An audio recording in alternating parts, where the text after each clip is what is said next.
In Sheffield for our evening session of the World Boxing Cup Finals, Sheffield 2024. We're going to be starting in around 15 minutes. We've got 11 bouts to bring to you of fantastic world boxing action. In the meantime, if you want to, you can always click and scan our QR code that's on the screen at the moment. And you've got a couple of options. There's a fan cam and you can upload some photographs, or there's an AI generator. So if you click the NI generator, take a photo of yourself, choose if you're in the red or the blue corner, and then upload that picture. You will become one of the boxers on the screen. We'll be having a quiz later in our mid-session interval. It'll be fastest finger first, and that's all through the QR code. Spend a bit of time on that QR code, have a look, see what it does, and then we'll have a bit of a play later. When the boxing commences, please refrain from using any flash photography. But most of all, enjoy yourselves and get behind each and every boxer. We've got some fantastic bouts coming up, all the way through to super heavyweight 92 plus kilos. So we've got some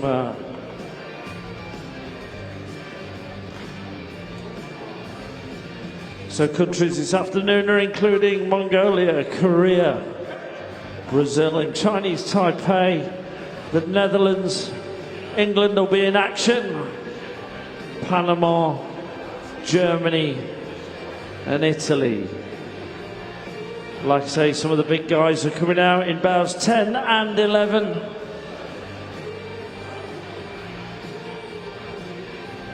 Where we'll see Italy take on Germany and Korea boxing Brazil for that super heavy final tomorrow. I think one to watch there is definitely Diego Lenzi versus Nikita Putilov.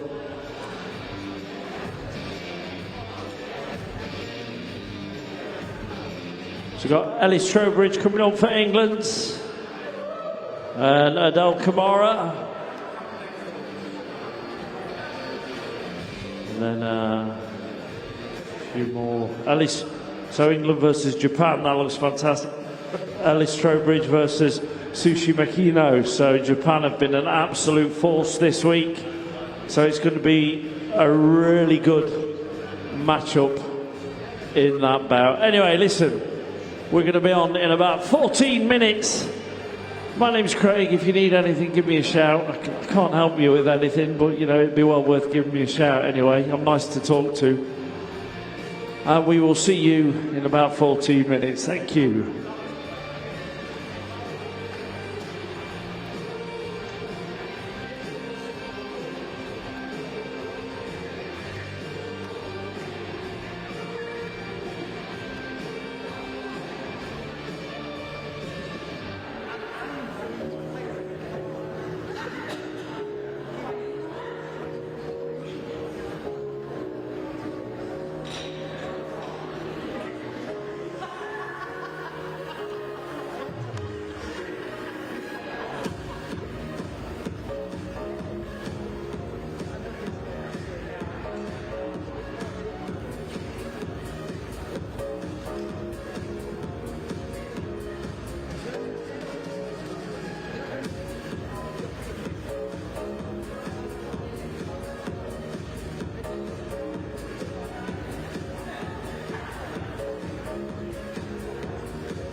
So, ladies and gentlemen, we're going to be starting in a few moments. And just a reminder, no photography, and please support all boxers and police activities. When we announce the boxers, then please give a massive cheer and get behind each and every one of them. That'll be absolutely fantastic. And enjoy yourselves. We've got 11 fantastic bouts on the way.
Very good afternoon, Stacey Copeland here with you again to take you through proceedings for this evening's action.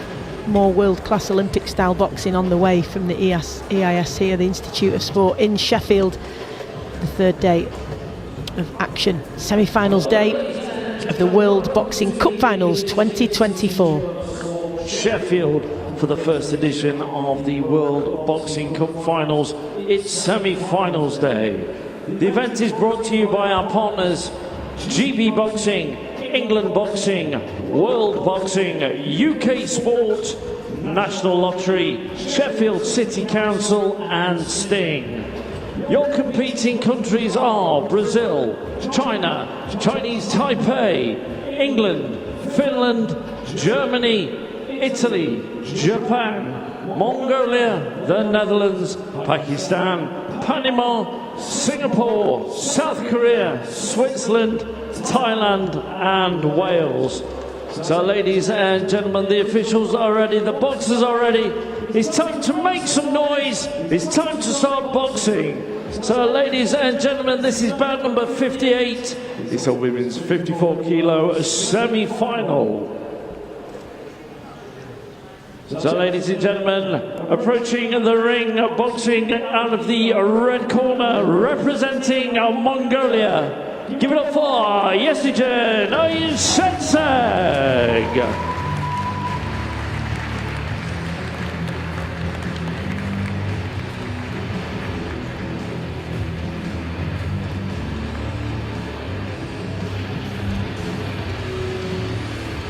Well, the Mongolian boxer making her way to the ring in the red vest.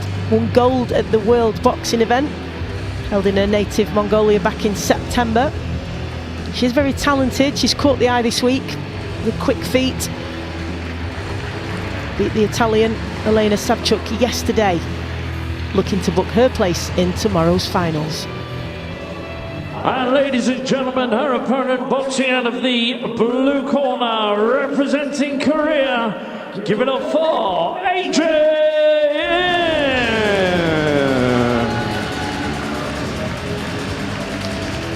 Reaching the finals tomorrow won't be an easy task, as standing in her way is the Korean Olympic medalist at Paris 2024, no less. AJ Im, slick southpaw with great movement. She beat the Japanese boxer Harada yesterday.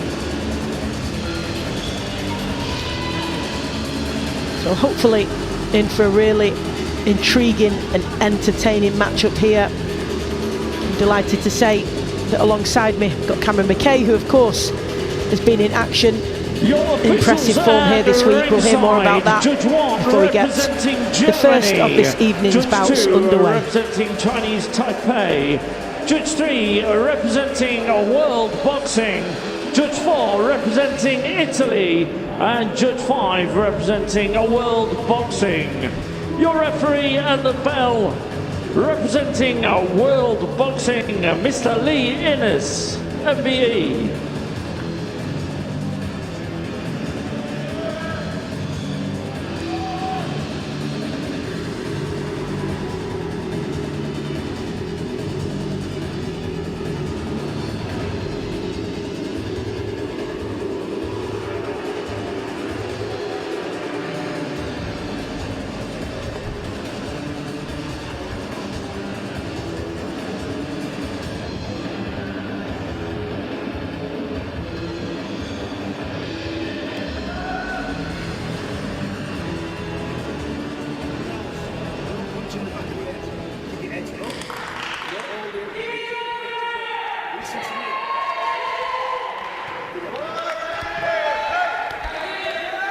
Well, a warm welcome to you watching on the World Boxing YouTube channel, and a warm welcome to our co-commentator for the first part of this evening's action, GB podium boxer and two-time national champion Cam McKay.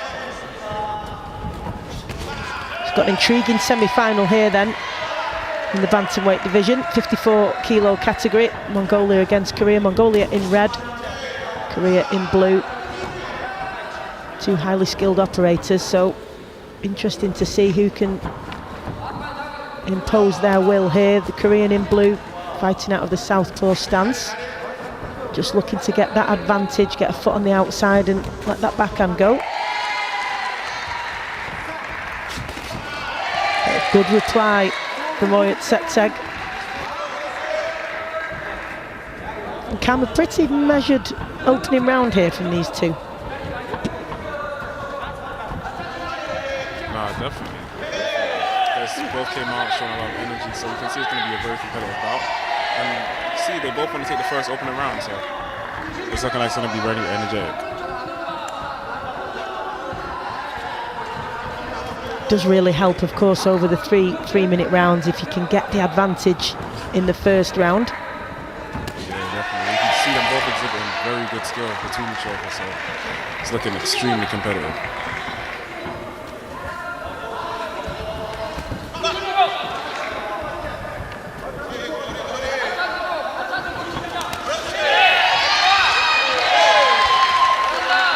Rapid pace, these exchanges, really important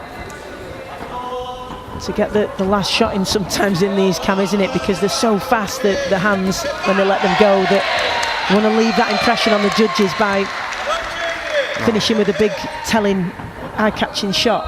Of course, they all want to win the exchanges.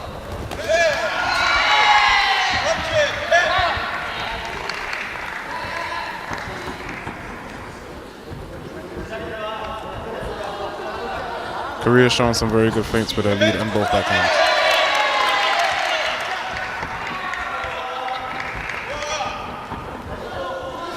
Such fine margins these, Cam, aren't they, with these lighter weights, that the tiniest opening gets exploited, doesn't it, and in quick fashion as well. Yeah, and they're both incredibly fast as well. Like when you get to them lighter weights, everybody moves quick, so it's very hard to get in and get out.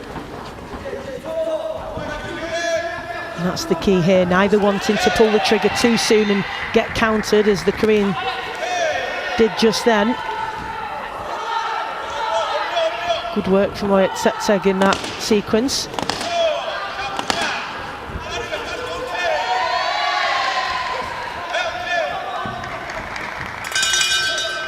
It can be really difficult for judges, can't it, as indeed for us here ringside and people watching at home, to differentiate between two boxers if it does come down to these exchanges, because they're so intense and so frenetic.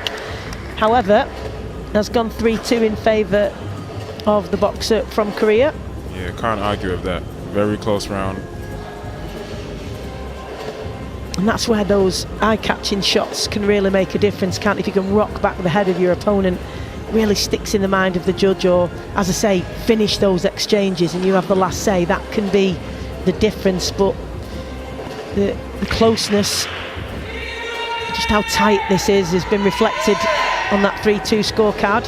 Difficult to separate them, and the coaches now will be hard at work finding a way to give those precise instructions in order You can see to give them a way to get the edge. Yeah, you can see Korea giving some very tidy work in that last exchange.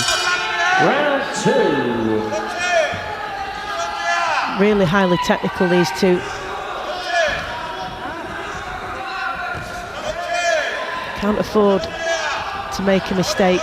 Can't just simply apply pressure recklessly. It's got to be measured and deliberate. Getting the fair share, both of them, in that exchange. Both experienced. OYUNTSETSEG have that gold medal in the championships held in Mongolia, the World Boxing Tournament in September, so that will have stood her in good stead. But the Korean, having been to the Olympics, really has the edge on experience, and I think you can see that, Cam, the way that she's applied herself here. Definitely. She's been very clinical and very economical with her work, and she's looking very clean, very tidy in there. However, Mongolia is still showing a lot of promise as well, so it doesn't look like it's going to be an easy night for either one of them.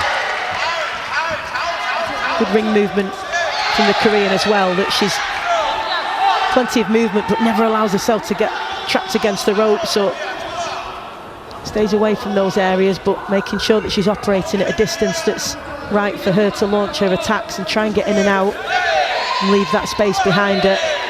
Most definitely, it's a great display of ring generalship.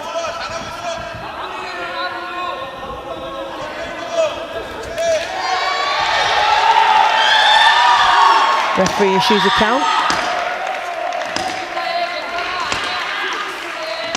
Difficult to see clearly what happened there. Yeah. Looked like it almost could have been a slip, but no complaints from the Korean, not outwardly at least anyway. She did certainly land a shot, but perhaps from our vantage point here, couldn't clearly see what shot she caught with, and there may well have been a tangle or a slip as well, but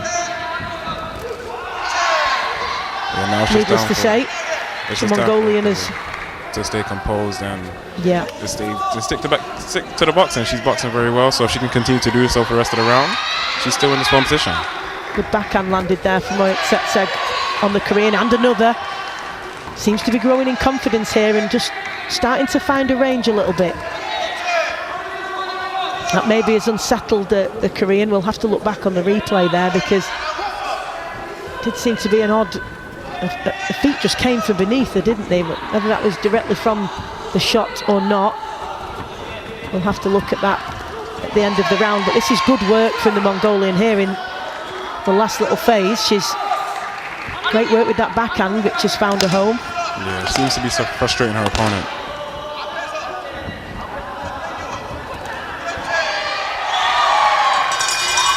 Certainly has power in that shot, and I'm sure we'll see in a moment what happened with that knockdown.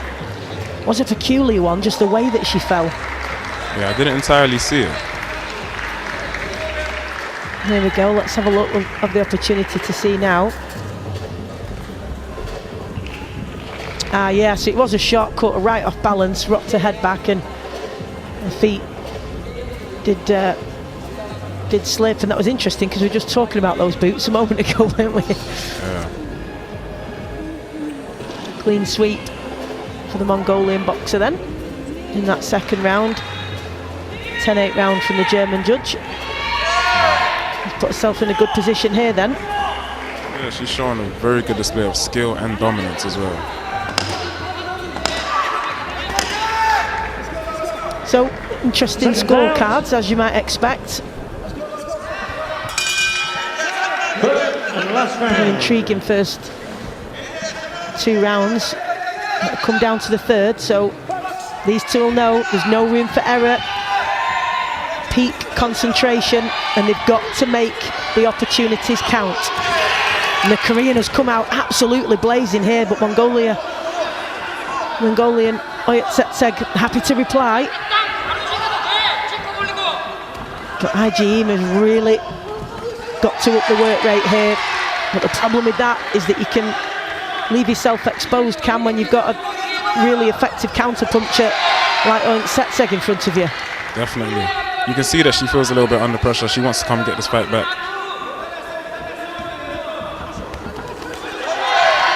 Good exchanges there. Exactly. Yeah, you can Good see shots landed from OYUNTSETSEG there. Yeah, you can see her get caught in between punches sometimes. She really sits on her shots, doesn't she, the Mongolian fighter in red, as we saw with the knockdown in the second round. She plants her feet and really gets good purchase on those shots, and if you happen to be coming onto them, it's pretty forceful. Yeah, it demonstrates great skill and composure, which is very hard to do in such an exciting fight like this. She's got to be careful how she comes in, the Korean fighter, because as we saw in the second round, when it was met with one of those powerful shots from OYUNTSETSEG, she had no balance, and her feet very quickly were just swept from beneath her. It wasn't a damaging shot particularly, but it's just one of those that sort of stings you and catches you off balance, really. But these two really have upped the intensity here and giving absolutely everything and wanting to do all that they can to stake a claim in the final and show the judges. Very good right hands. Very good. Really good backhand there from Mongolia's OYUNTSETSEG in red, landing it twice on the Korean. Bang on the money as well. That's what you want against opposing stances. You want to utilize that backhand as much as you can, you know. And it seems to be working beautiful for Mongolia.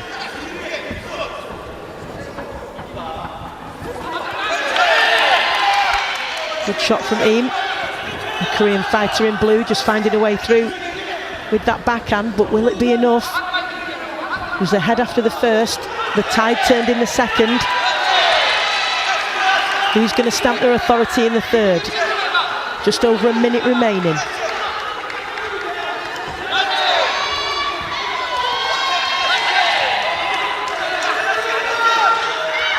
Crowd really into this one, urging both boxers forward.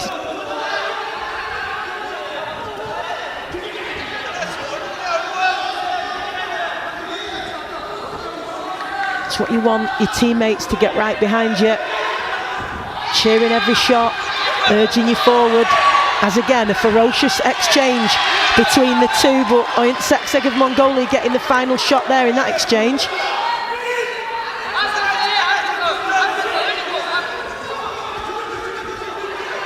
Less than 30 seconds to go. Again, comes forward with that backhand. Lovely timed, wasn't it? Really found a range with that one. The boxer in red from Mongolia. Closing seconds here. She finds the target again. And she's a real handful, is the Mongolian. And she was in with a very experienced Korean fighter there, but made the necessary adjustments and really applied herself well. And I think we'll get the decision here. Yeah, I can see that also.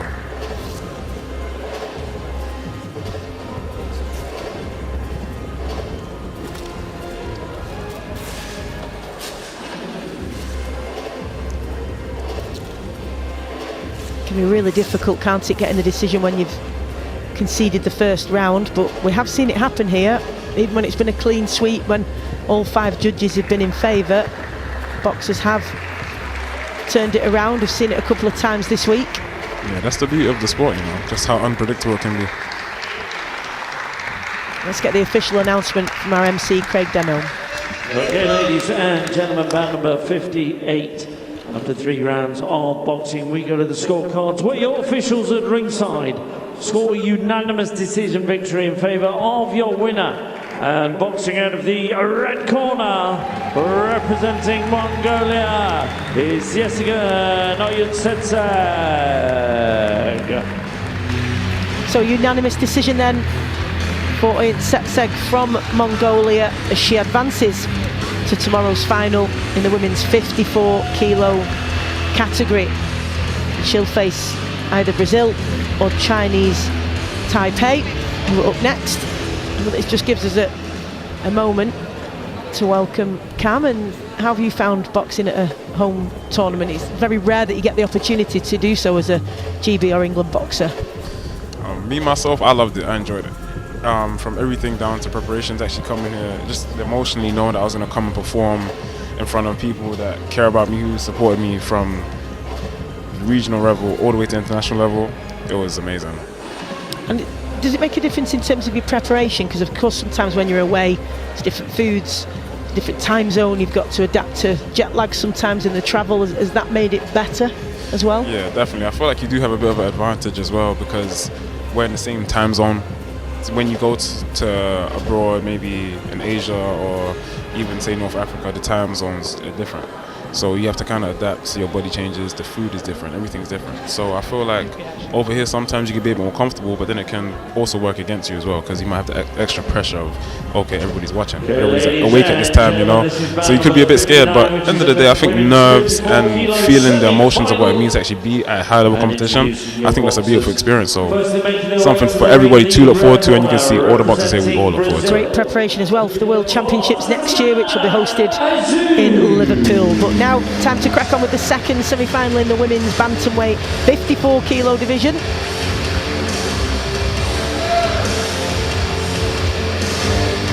Got Brazil and Chinese Taipei in this contest, the winner of which of course will face Mongolian boxer OYUNTSETSEG, who we've just seen in action. Really impressive performance it was from her. And ladies and gentlemen, introducing your blue corner to the ring, representing Chinese Taipei, give it up for Hsiao-Wen. So we've just seen Tatiana de Jesus from Brazil make her way into the ring. And here in blue, Chinese Taipei, Hsiao-Wen HUANG. Very experienced.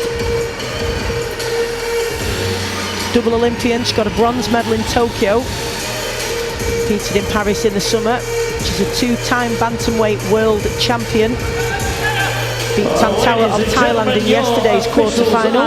Ringside, Judge 1 representing world boxing, Judge 2 representing Japan, Judge 3 representing world boxing, Judge 4 representing world boxing, and Judge 5 representing Great Britain. Your referee representing Finland, Jani Rama.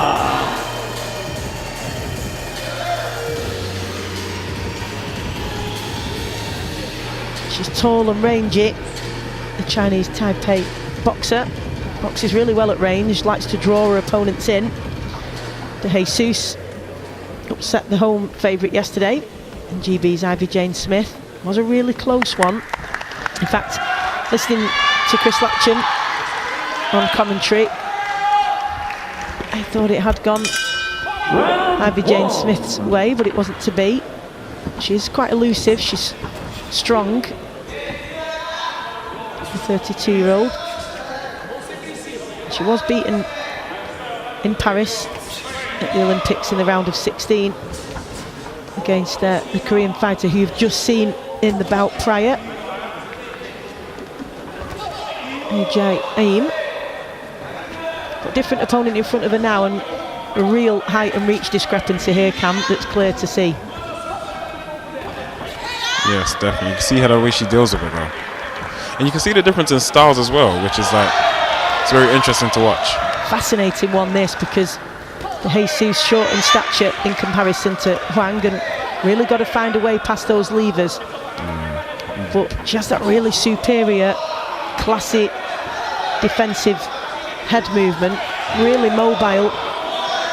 Yeah, that head movement is looking and working very well for her. However, she slips past those long levers, but then she's really got to make it count and work when she gets there. Definitely, just a little bit better hand positioning can stop her from getting caught, because she is getting caught a bit.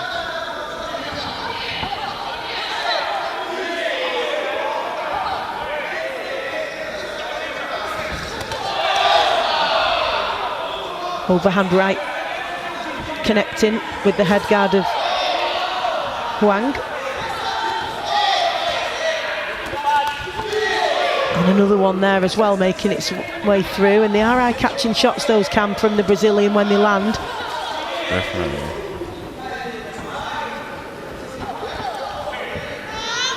You could barely believe that these two be the same weight category, could you, looking at them? Definitely. Completely different.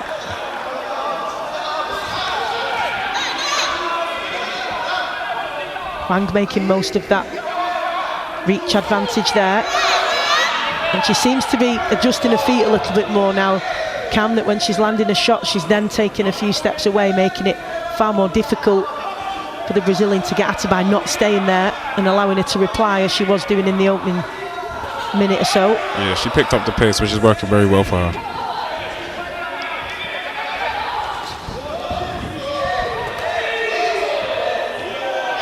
It could well work well for her there, given that height and reach advantage. She'd get those shots off and then step back, and then it's double the distance that the Brazilian's got to try and cover. When she stays in range here and throws and stays there to be hit, the Brazilian's able to reply. And she is effective. She's good shot selection from that, obviously that shorter position. She's throwing those wild hooks over the top, and when they connect, she's catching her. So interesting to see how the judges will have this one. Completely different, contrasting styles. But it's not got scrappy at all, which it could do, but it hasn't. They've both stuck to the task and been a really entertaining opening round. Let's see how the judges have it. So they've gone 3-2 in favour of Huang, and you can see why. Yeah, you can't argue with that. However, you can make a case for both sides anyway.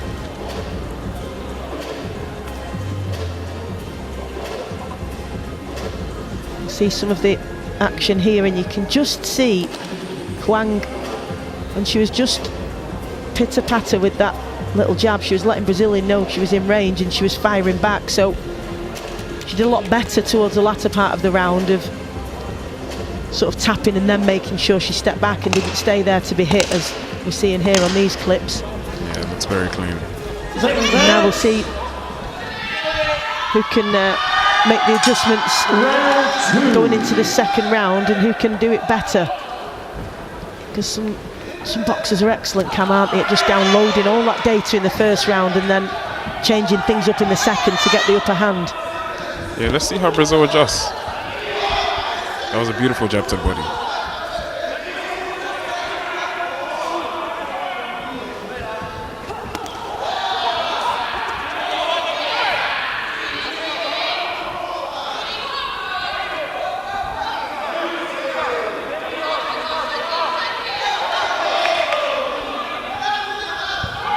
just waiting right at the end of the range of the Chinese Taipei boxer, just so that she can try and slip and find a way in. Has had success with that, and she's been able to do it, but falls short with that one. Looping backhand, and Huang able to set herself again.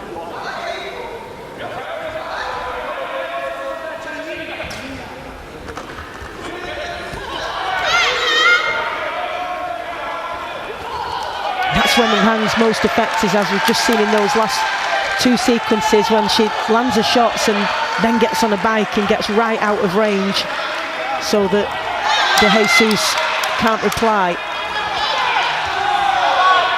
She does on that occasion though, the overhand right again, just slamming around the side of the head guard of Huang. Good exchanges these between the two.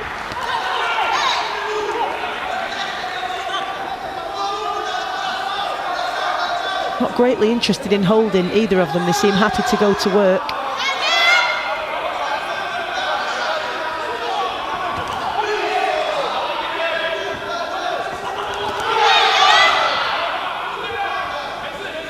Yeah, I can see Huang making it a bit harder for Jesus to get inside.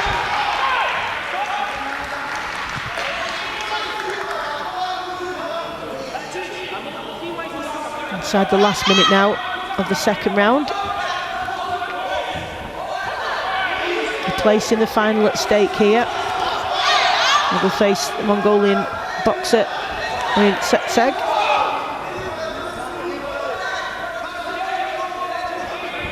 Quick word from the referee, just slapping with the inside of the glove.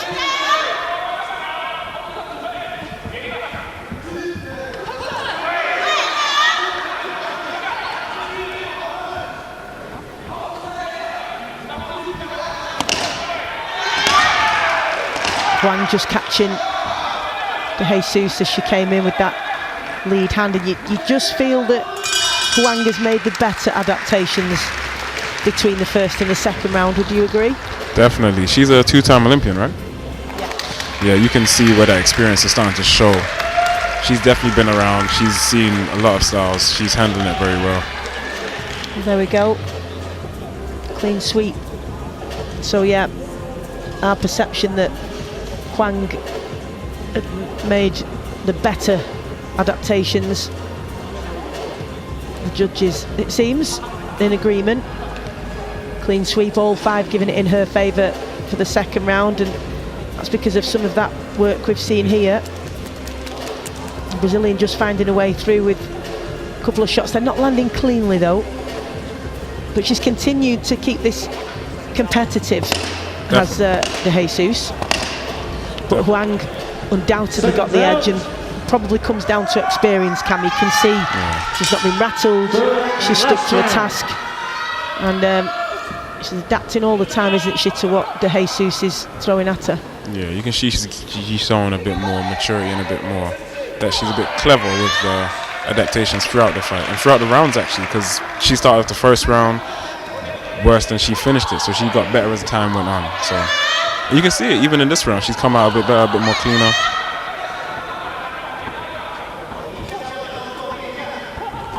Interesting that Huang chooses to wear trainers, of course. That's something that stuck out to me also. Is that something you'd ever do? Personally, no. I like the way the ground feels. Helps me move around a bit more, but she seems to be moving very well. You can see the foam as well, for it's quite thick, so.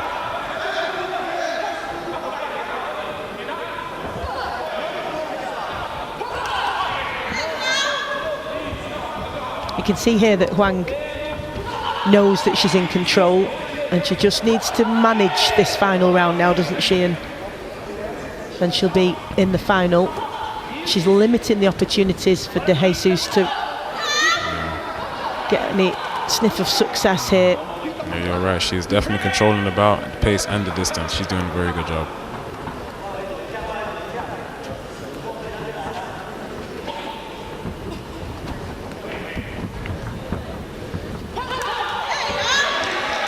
Just trying to trigger De Jesus, just twitchy style there. Just trying to feint. and draw her in.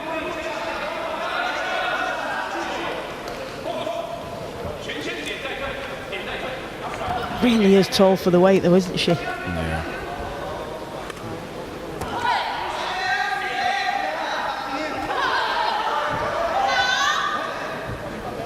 Doing all that she can to Jesus to try and get past those long levers and make up the distance, but really is difficult, especially when somebody uses it so effectively and they have that experience as well.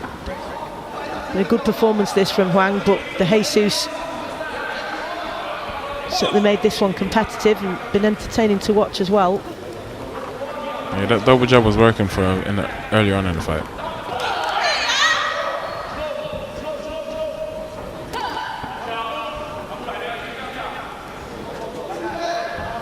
It's good movement that from the Jesus, isn't it? But it's not really to any great effect in this situation when she's way out of range anyway. Perhaps needs to just get a little bit closer to then slip and counter rather than just be manoeuvring on the edge, although gets through with a nice backhand there, and that's because she did step into range. So nice little shot that she caught her with there. A smile from Huang though, and she'll be all smiles because she'll know that she's through to the finals tomorrow, where she'll face Mongolia's OYUNTSETSEG. Complete contrast of styles that, wasn't it? 100%. Interesting to watch as well. You can see how both boxers' attributes worked well for them in different times of the fight. Gave a really good account of themselves, yeah, and it made for an intriguing one, didn't it? But Huang, as you can see from some of the replays here, having the better of it. Just that timing, that accuracy, a little bit of composure, and certainly the use of her reach and the footwork getting the better of the Brazilian on this occasion. Rounds of boxing, we go to the scorecards. We're your officials at ringside. Score a unanimous decision victory in favour of your winner. And boxing out of the blue corner, representing Chinese Taipei, Hsiao-Wen. So as we expected, Huang progresses through to the final, and what a final that's going to be. OYUNTSETSEG of Mongolia and Huang of Chinese Taipei, and far more similar their styles. That's going to be a really interesting one of who can get the better of it in tomorrow's final. So we have that one to look forward to. But now we're going to move on into the women's 57 kilo category, featherweight division. Got Brazil and Netherlands up first, and then we've got Thailand and England. Vivien Parsons representing the home nations.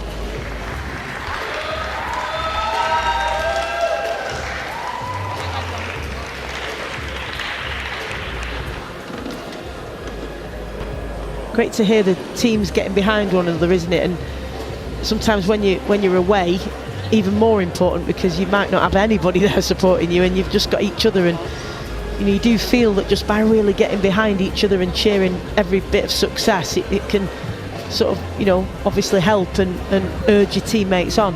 Definitely. When you're in there and you hear your teammates cheer, you're with them every day, so you can recognize every single voice, every single one of them, and it can push you. And they know what you're capable of as well, don't they? They know your attributes, they know psychologically how you tick. Sometimes they know the right thing to shout at the right time that can just give you that little 1% that you might need. Definitely. That's what it's all about. It's a game of inches, so all you need is just a little extra push, that little extra kick, and then almost you could be a different fighter.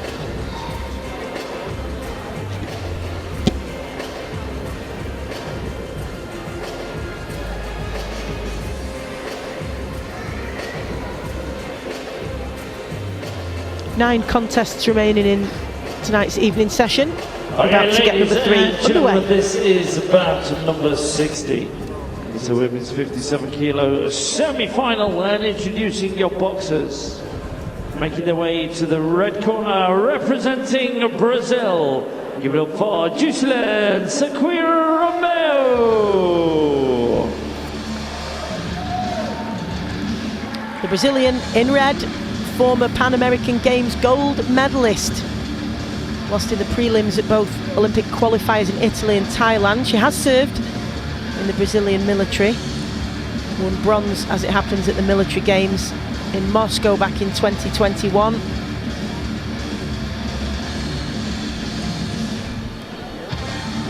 She beat Japan's Yoshizawa yesterday. Brazil in ladies red. and gentlemen, making their way to the blue corner, representing the Netherlands. Give it up for Gabriëlle WEERHEIM. So of course the upset for the home fighter, GB's Olivia Holmes yesterday. She explained in her interview afterwards that her strategy was to go all out attack, take no steps back and just go forwards. That's exactly what she did.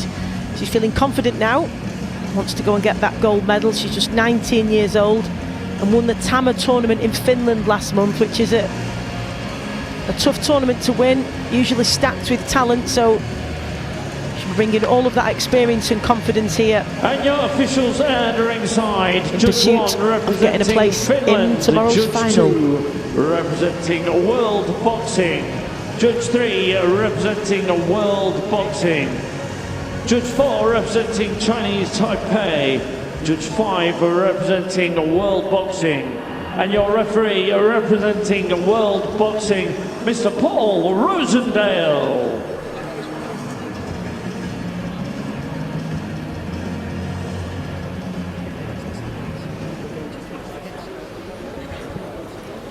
So the first of our women's 57 kilo semi-finals. Brazil in red, Netherlands in blue.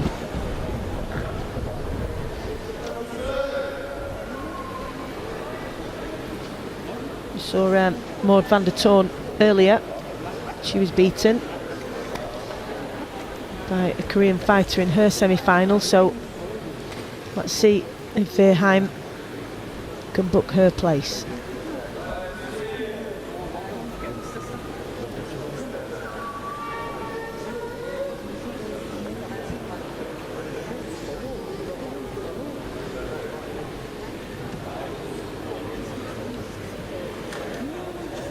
Just waiting to get underway here.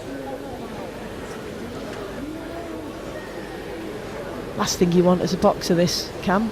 This, when all your adrenaline's just peaked and everybody's cleared the ring and you're ready to go, and then you're having to hang on.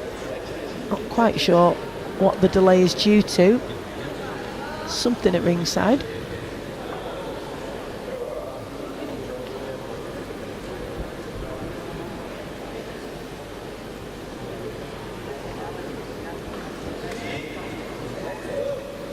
Does appear to be perhaps technical issue at ringside with the scoreboards, perhaps. There is a scoreboard in front of us which appears to just be whirling around, that thing where it's rebuffering. So perhaps if it's doing that for everybody else, that might be the delay here. Tough one for the boxers though. You've just got to stay focused, control the breathing, not allow those nerves to take a hold, which they can do, Cam, in these kind of moments, can't they, when you're fired up and ready to go.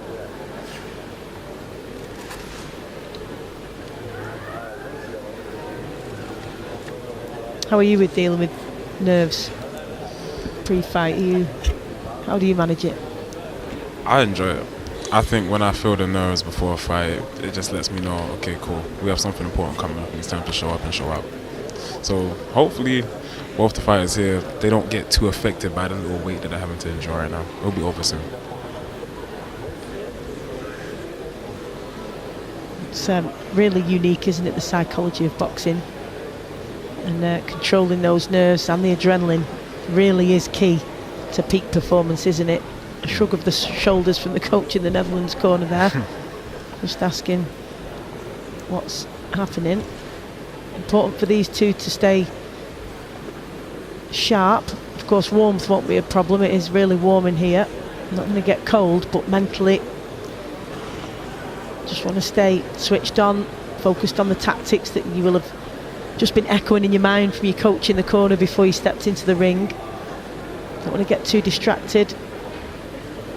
And it's a funny thing with those nerves, how those little nuggets of doubt can start to come into your mind, can't it? Especially when you've got moments like this that perhaps you weren't expecting. They're both experienced, so hopefully they can draw on that experience and, as I say, stay focused. Referee just reassuring them, sorry, that things are getting sorted.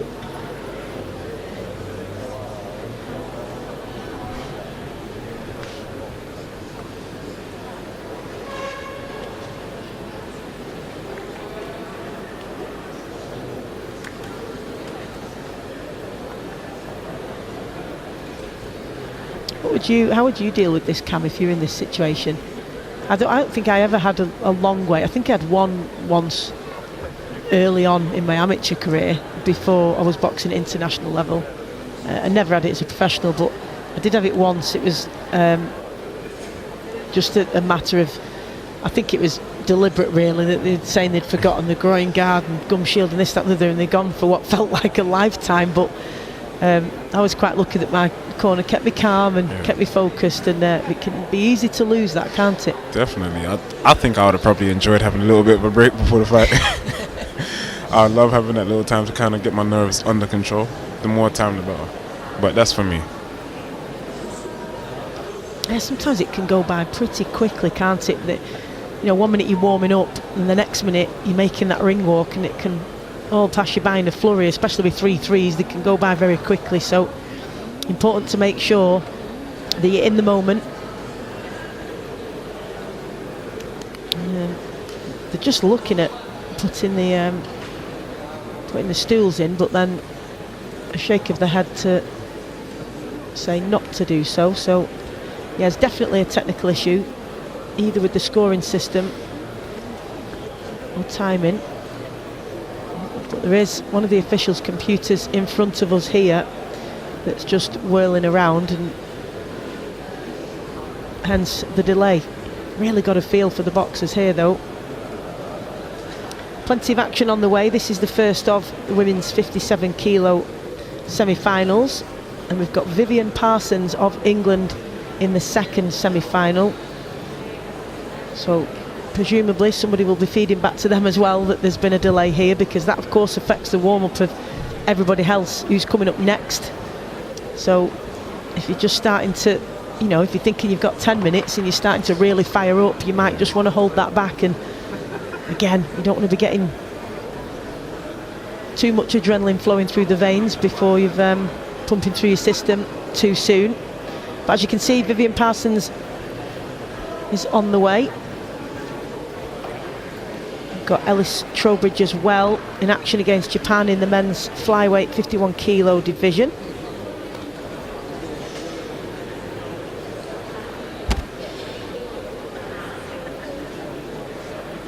Of course, teammates of yours, Vivien Parsons and Ellis Trowbridge and Odel KAMARA. Yeah, all teammates, they all worked very hard, and they had very good preparation coming into this championships as well. Looking forward to seeing them later, but finally we are underway, and these fighters clearly were ready to get out of the traps and set about one another, and they've done so. Yeah, very with quick some start. ferocity, yeah. All that adrenaline built up, and they're letting the hands go early doors here. Starting to settle a little bit now and find the range and distance. Reminder, we've got ROMEU of Brazil in red, former Pan American Games gold medalist, and then Gabriëlle WEERHEIM of the Netherlands in blue. Won the Tama tournament in Finland last month, which is no mean feat, especially given she's just 19 years old. So good matchup this one.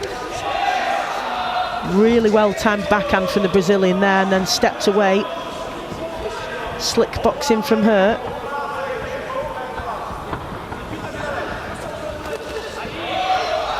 Another nicely timed backhand, and really eye-catching shots those from the Brazilian in these opening stages.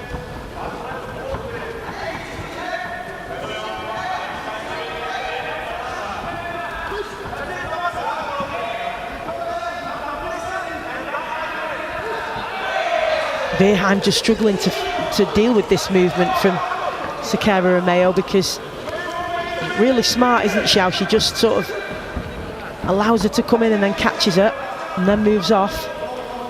The WEERHEIM got to be really intelligent with that pressure. Yeah, you can see she's trying very hard to trigger and get a few reactions out of Brazil. However, Brazil on the other hand is staying very composed and actually letting a few very well-timed counters go. Yeah, not allow herself to be goaded into anything. She's doing it on her terms. Nice backhand again. Wild swing on that occasion, and that allows WEERHEIM to answer back.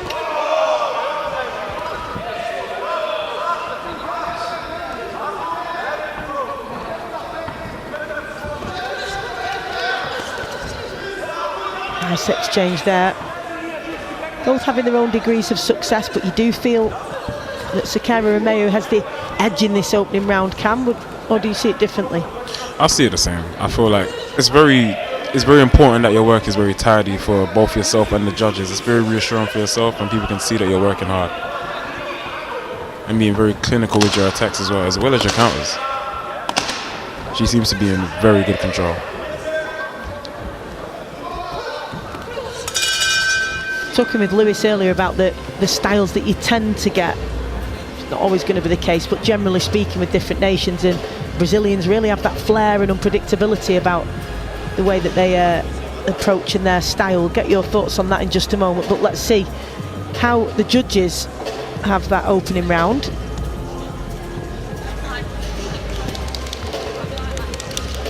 Before we do though, let's look at some of the highlights.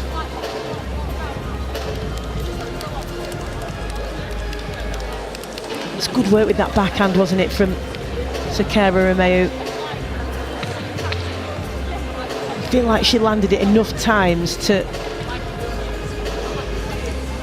get through. I don't think we're going to be able to share the scores with you because I think the system isn't working. A technical issue, of course. It'd be fine for the judges, but we can't share them with you here or inside the arena. Round two. Action back underway then.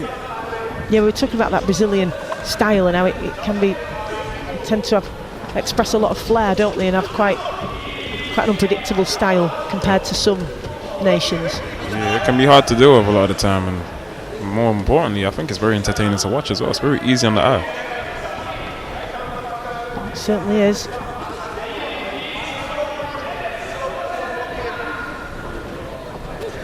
CERQUEIRA Romeu, the Brazilian in red, just continuing to stab out those long levers, and all the time she's just totting up those points and however, pressing the judges, you would think. Yeah, Gabrielle's working very hard to make it very uncomfortable for her opponent. She certainly is, doing all that she can. Just takes a tumble there after the two became tangled. Back underway now. Really competitive, this one. Don't know how the judges had it after that first round, of course.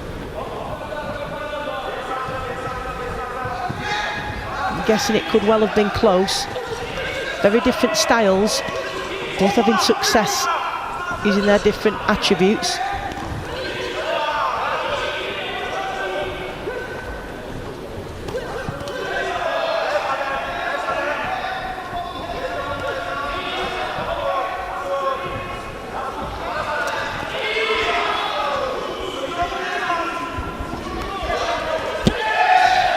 WEERHEIM doing her best to impose herself, but the Brazilian just a little bit too elusive, Cam. Yeah, she's ending the exchanges, which is actually a very big thing for the judges as well. They're looking for who starts and sometimes who ends it as well.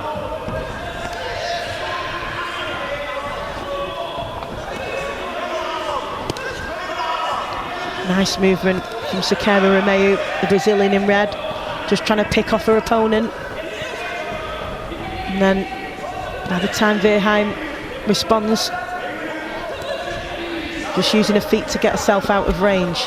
Impressive stuff from both boxers, this. Just changing to the southpaw stance. The Dutch boxer in blue. Back to orthodox now.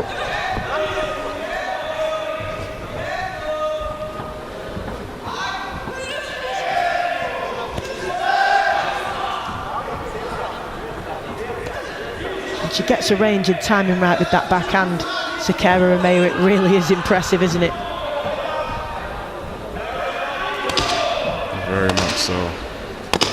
You can see she dominates the ring from different angles, from different parts of the ring. When she's back against the ropes, when she's in the corner, another backhand just clipped the head guard of WEERHEIM right at the end. We may well be able to bring you the judges' scorecards now after this round, but our perspective here on commentary, we think that the Brazilian in red, CERQUEIRA ROMEU, is edging this one.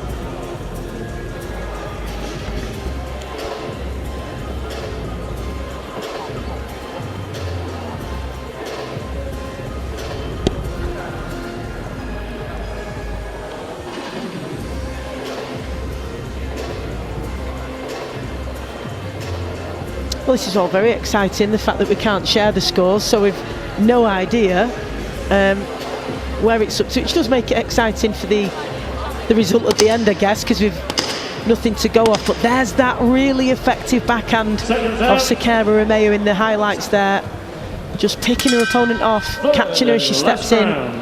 Been a really effective weapon for her in the first 2 rounds as we enter the third.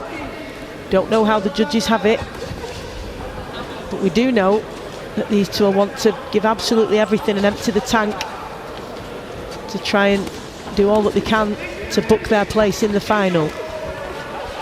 This the first of the women's 57 kilo category semi-finals. Got England's Vivien Parsons up next against Thailand. Good work off that double jab from the Brazilian. But the Dutch fighter just continuing to come forward, applying that pressure. The Brazilian's got to stay on her toes, switched on. She ships a backhand from WEERHEIM.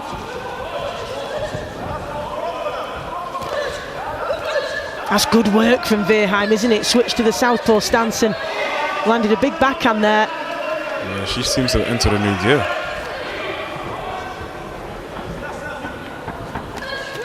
You don't know how the judges see this. They could favour that front foot pressure from the Dutch boxer. And she's had her successes when she's come forward, but by the same token, CERQUEIRA ROMEU really been effective with that backhand. Perhaps needs a few clean shots just to convince the judges in this third and final round. Halfway through at this stage. Nice check hook from CERQUEIRA ROMEU.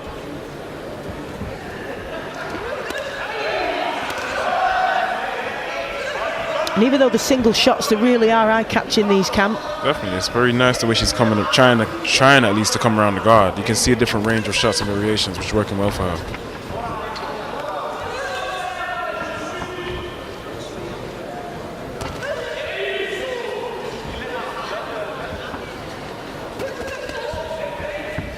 WEERHEIM just firing back at every opportunity, putting her combinations together. CERQUEIRA ROMEU really doing the damage with some of these single shots that are thumping around the head guard and into the face of WEERHEIM. Yeah, this is quite an exciting round.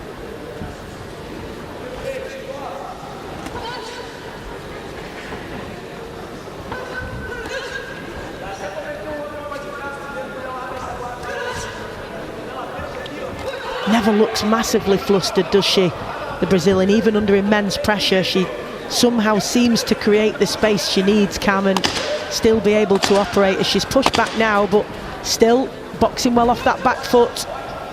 Be really interesting this to see which way the judges have called it. Both raised their hands, and they've a right to. They both invested a lot there. Very different styles and attributes, but that made for a really entertaining contest. 1000%.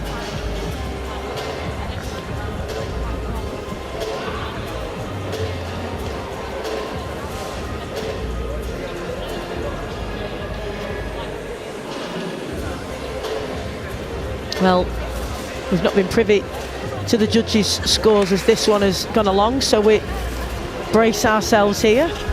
No insight, so it's exciting, isn't it? Which way are you going for this one, Cam? Me personally, I'm leaning more towards Brazil, but I did very much enjoy watching Netherlands turn it up. 60 after 3 rounds of boxing. We go to the scorecards.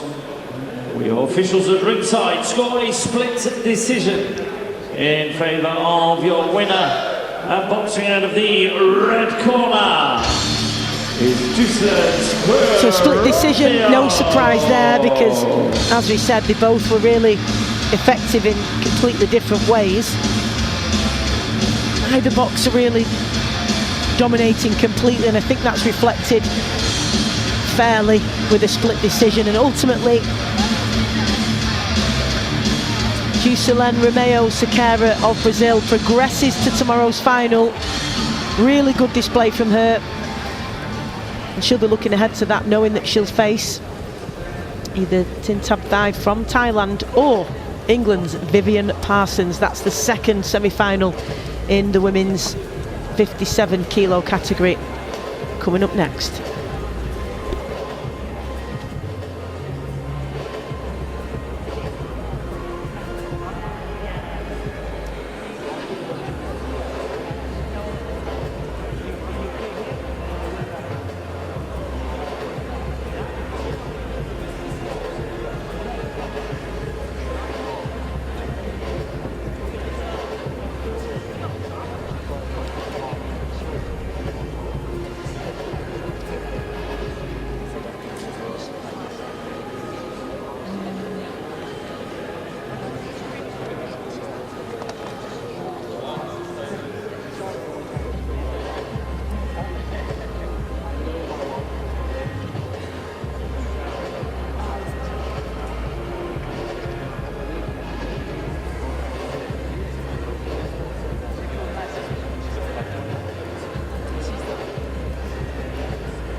So as we await the second semi-final in the women's 57 kilo category, and home fighter Vivien Parsons of England about to take on Thailand. So what are your plans for next year, Cam? A little break now, I suspect, over Christmas, and won't want to be going too heavy on the scales. It's always on a boxer's mind. You can never really enjoy it, but after that, what's in store? Me, myself, I plan to... I want an opportunity to go to a major tournament. So hopefully if I can go to the World Championships in Liverpool next year, that would be amazing. I'm dreaming of doing something like that. But I just want to get better, man. I mean, I took an unfortunate defeat yesterday, but all I want to do is just get back out there as soon as possible as a way better fighter. And I'm excited to do so. Well, more on that to come, and an exciting year ahead for Cam, who's kindly joined us on co-coms today. Cam McKay, you may well have seen him in action this week. You'll certainly be seeing him again, but right now in front of us, entering the ring, is a Thai boxer, Preedakamon, TINTABTHAI. She beat Italy's Sarah Pinson yesterday. She was very measured and controlled, very economical, doesn't waste the shots. And ladies and gentlemen, making their way to the blue corner, representing England, give it up for Vivien Parsons.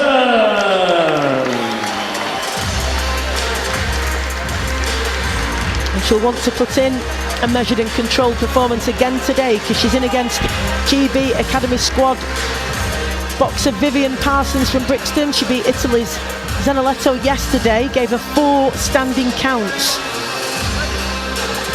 She's a senior national finalist. She was beaten by Olivia Holmes, who exited this contest in a close bout at this weight in the quarter-finals, but she did get a silver at the Tama tournament in Finland last month. I saw her about an hour ago.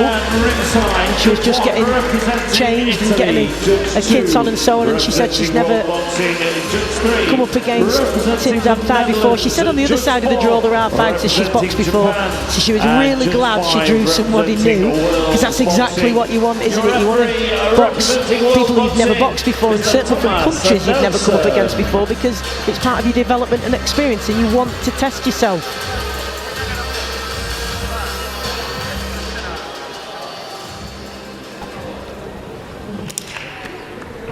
She'll get the chance to do just that now. A new opponent she hasn't faced before, new experience, and all part of that development. Of course, many of these boxers will be looking ahead to those World Championships in Liverpool, and of course the 4-year plan for LA 2028 in that Olympic cycle, which we're hoping boxing, of course, will feature. So we have Preedakamon, TINTABTHAI from Thailand in red, Vivien Parsons of England in blue. The victor will face the Brazilian, who you've just seen in action, CERQUEIRA ROMEU. And both of these measured and controlled so far, Cam, in these opening moments. Definitely beautiful work at the jab. Yeah, she's doing very good work from mid-range.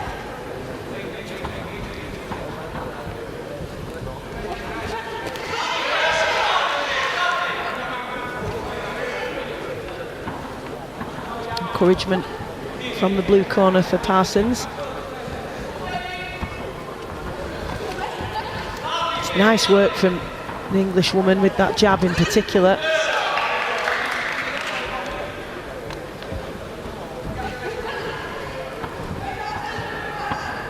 And neither of these boxers wasteful, Cam. They are very considered, aren't they, in their approach? Yes, very economical.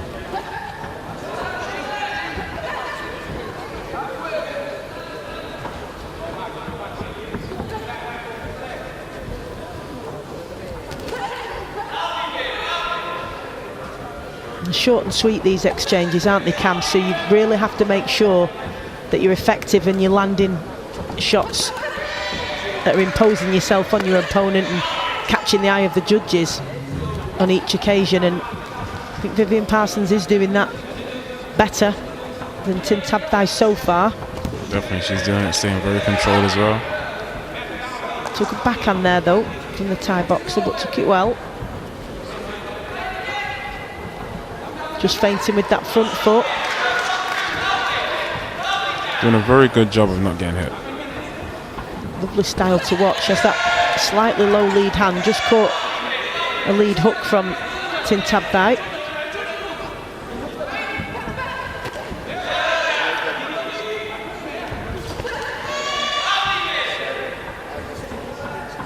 Really nip and tuck this, isn't it? You've really got to get your work done in those very short bursts, like little raids, aren't they, in and out. That's what we've seen from these two previously. It's who does it better today. And so far, I do think Parsons has had the better of it. Although, there's been some good shots landed as well. From the Thai boxer in red. A good opening round. Definitely. Very strong round for Viv.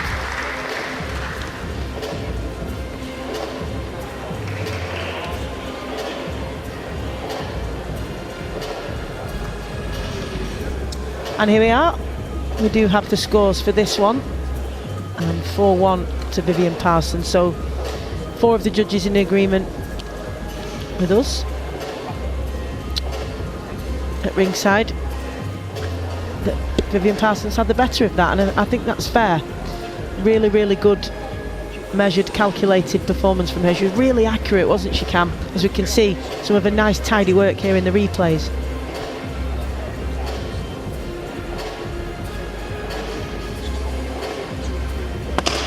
What do you like about what you're seeing there from Vivien?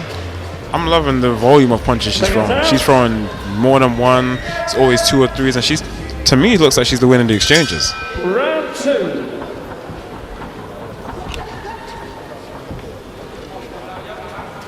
So, can TINTABTHAI make the adjustments do something differently, because she's going to need to.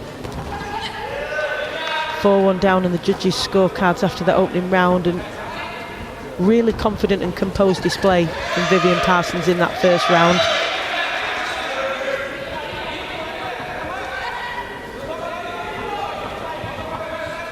She's sharp, rapid hand speed as you'd expect. Nice, very nice finish to that exchange, wasn't it, with that lead hook from Vivien Parsons.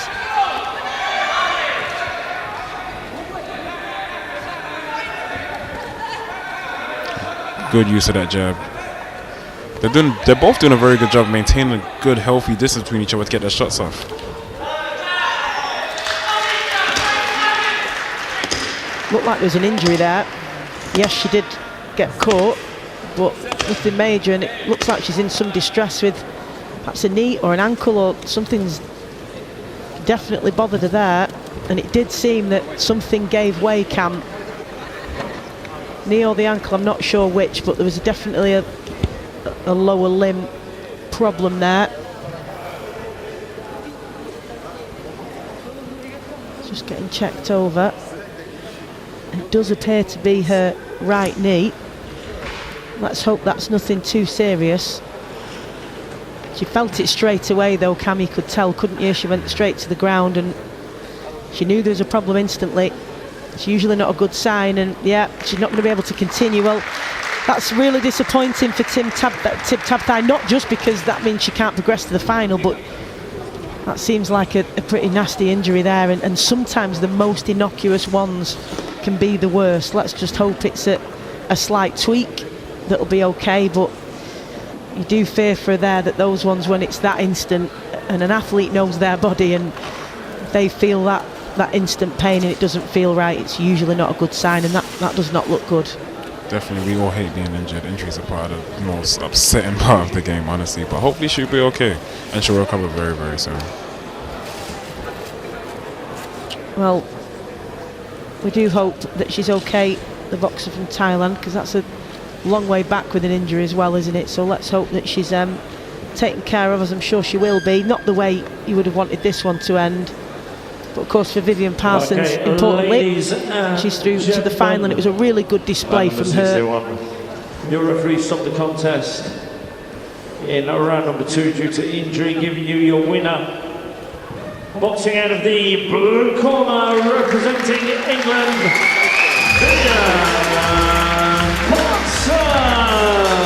Well, very rare that you see that a boxer can't continue with any injury, but particularly a lower limb injury. So again, just reiterate that our thoughts are with Preedakamon, TINTABTHAI of Thailand. Let's hope that that wasn't too serious. It didn't look great, but let's hope. Let's just hope that she's going to be okay. She's been taken care of by the medical staff now.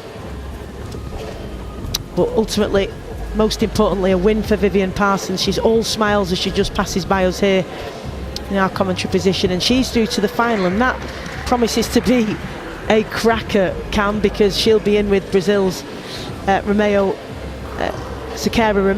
who we just saw earlier, and I think those two could provide a pretty explosive encounter. Definitely, it'll be amazing to see how they deal with each other's styles. I'm very excited for that fight.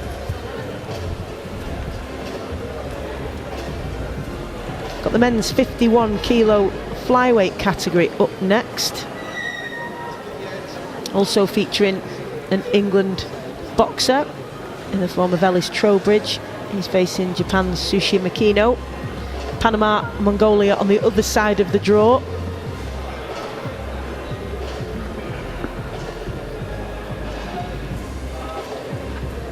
Of course, Ellis TROWBRIDGE is somebody who you'll know plenty about, Cam. Yeah, definitely. Both from London, both on the GB. We was on academy squad together until I recently got moved up to podium. But he is a very hard worker. Even down to our track sessions in the gym, always applies himself. It's a men's 51 kilo semi-final.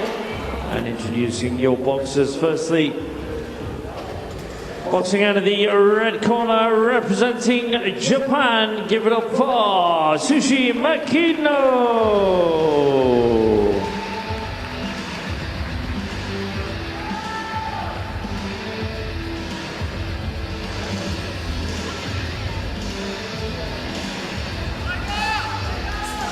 what a team the Japanese have brought here this week. And they've impressed in every single contest. Soushi Makino, no exception, is lightning fast. Performed really, really well this week. Beat Singapore's Hsiao-Wen yesterday. Ladies and gentlemen, making his way to the blue corner, representing England, give it up for Ellis TROWBRIDGE.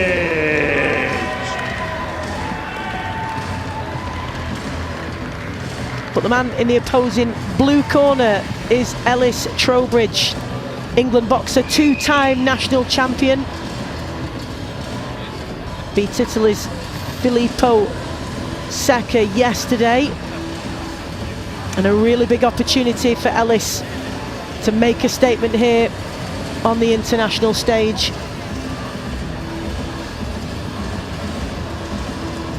So, ladies and gentlemen, your officials and ringside. Judge 1 representing Chinese Taipei.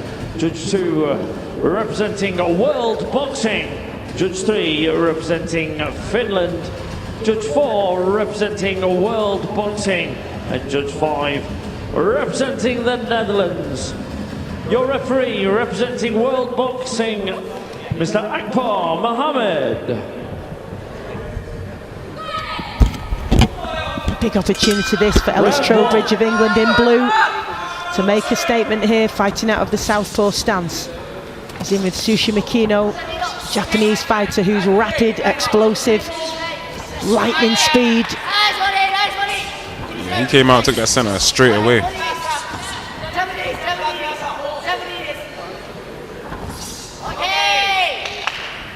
This will be one of those that you just can't take your eyes off, Cam, because the blistering pace of these two, blink and you'll miss it. Yeah, both seem very relaxed, which is a very good sign.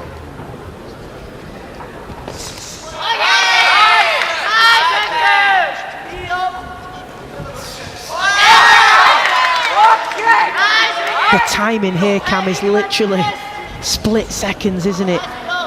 So fast, those counters from Makino. But TROWBRIDGE applying himself well here. He's on the front foot, applying the pressure. Got to make it count. Got to be aware of what's coming back, because there will always be something coming back from Makino.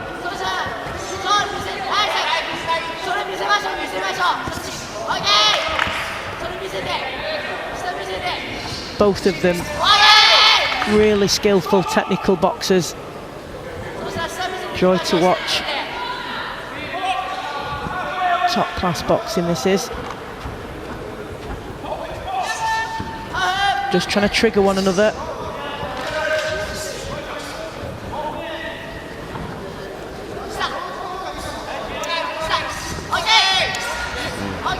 Good work from Ellis, just finishing that exchange with that lead hook, and backhand to the body as well, but a reply from Makino every single time of asking.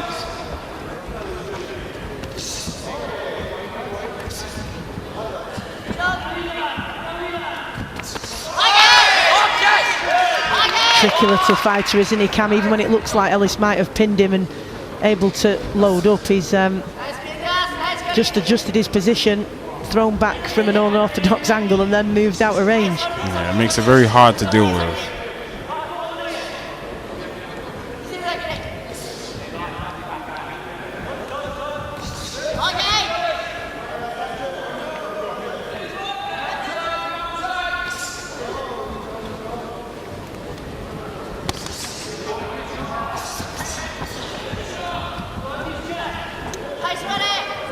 Really intricate work from both of these boxers at close range. Just nipping in and out. Been a very close first round. Really has. Very, very difficult to separate them.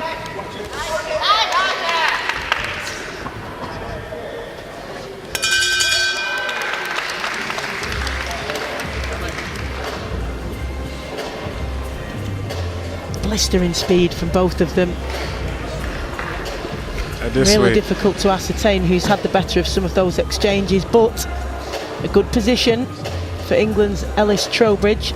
3-2 up after that first round, and I think that's fair because it was the front foot pressure that he was applying. He had success when he put his shots together as well. So it's very, very close, but he's just edged it there. Yeah, it took center and he tried to dominate the ring, which is something that you want to see from a boxer as well. So it's very positive work, and he's gonna, I feel he may continue to do so and take on for the next round.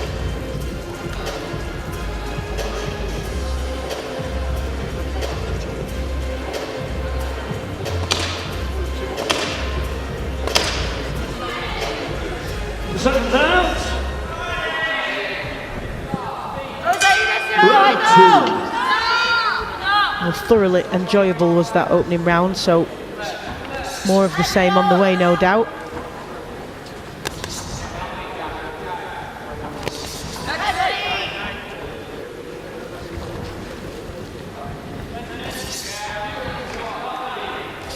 Nice work with the backhand from Trowbridge there.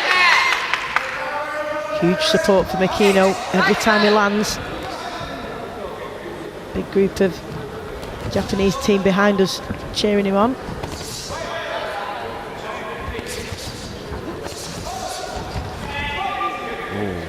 Just lost his foot in there after that tangle.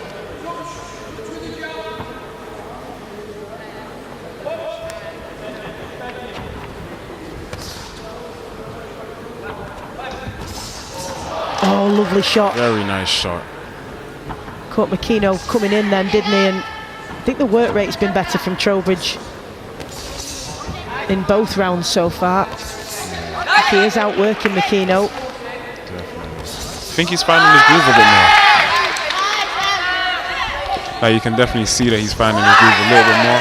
There's that backhand again. He's timing it perfectly well when MAKINO comes in.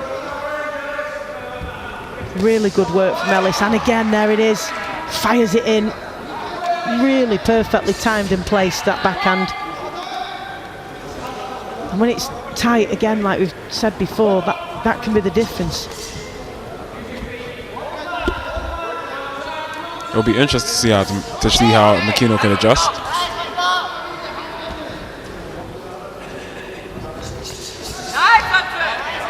But you can definitely see that Trowbridge has been getting the better of this round.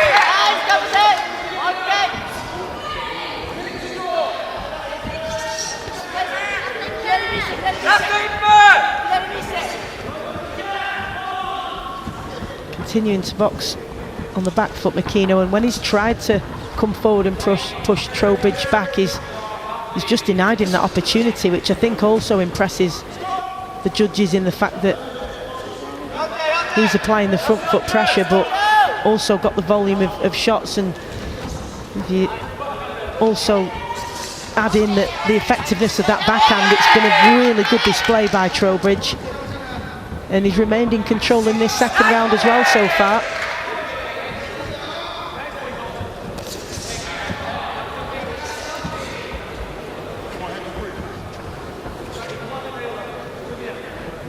An untidy clinch again. Final seconds of the second round. Another really good display from Ellis Trowbridge. MAKINO absolutely kept it competitive though, but I suspect that will have gone in Trowbridge's favour again. Let's see what the judges have had to say.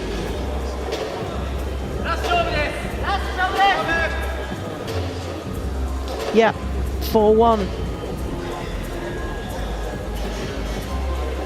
So he's improved upon that first round and very much in control of this one. How impressed are you with the way that Ellis Trowbridge has applied himself here? And he's had to get his tactics spot on because there's always something coming back from MAKINO, and he's very technically capable and gifted, so he's had to be right on it, and he has done so.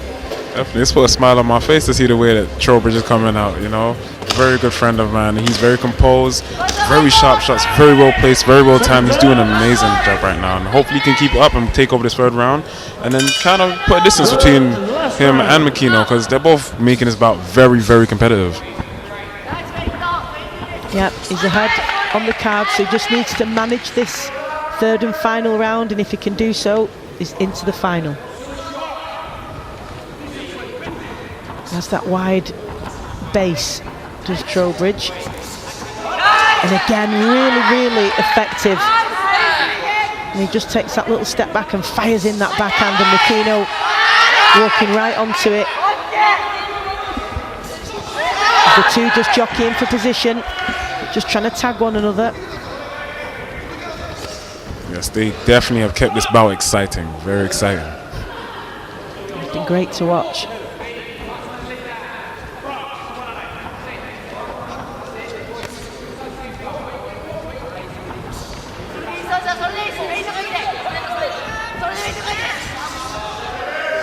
MAKINO, you just feel is struggling to close that distance, isn't he? He's not able to really get any purchase on his shots and land anything meaningful. That's because TROWBRIDGE is not allowing him to.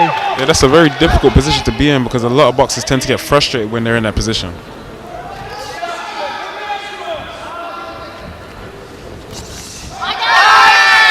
Nice movement from MAKINO, and he does manage to land a backhand in the middle of that exchange, but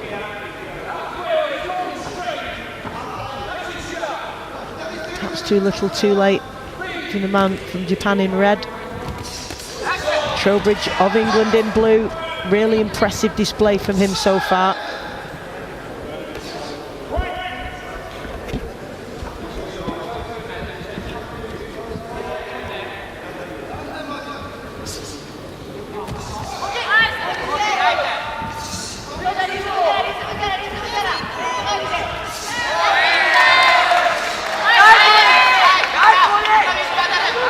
Every single shot from MAKINO being cheered. And the Japanese contingent here, they've brought a really strong team. They've really impressed throughout the week, put on some really good displays of boxing. Lovely backhand there from MAKINO, and that's something TROWBRIDGE is going to have to be mindful of as we enter the closing stages of the third and final round. In this flyweight division semi-final.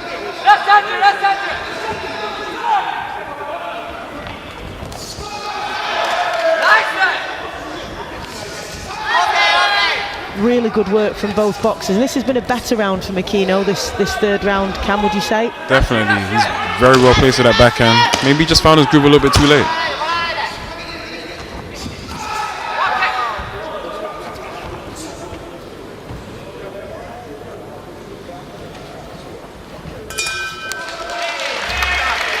A little cheer. You can see he's very happy. Yeah, he's all smiles across the face of Ellis TROWBRIDGE, and rightly so, because it was a really good performance that, and he'll be convinced, as are we at ringside, that he's just booked himself a place in the final where he'll face Panama or Mongolia, that second semi-final on the way. Both boxers have now made their way to the centre ring as we await the official announcement for MC Craig Denholm.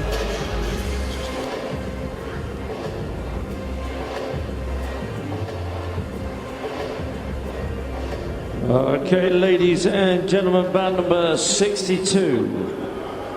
After 3 rounds of boxing, we go to the scorecards where your officials at ringside score a split decision in favour of your winner. And boxing out of the blue corner, representing England, it's Ellis TROWBRIDGE. Really good performance from Ellis TROWBRIDGE as he books his place in the final tomorrow in the men's flyweight 51 kilo category, where he'll face Panama or Mongolia. The second semi-final up next.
Okay, ladies and gentlemen, this is bout 63. It's a men's 51 kilos semi-final. And introducing your boxers, making their way to the red corner, representing Panama. Give it up for Luis PACHAY.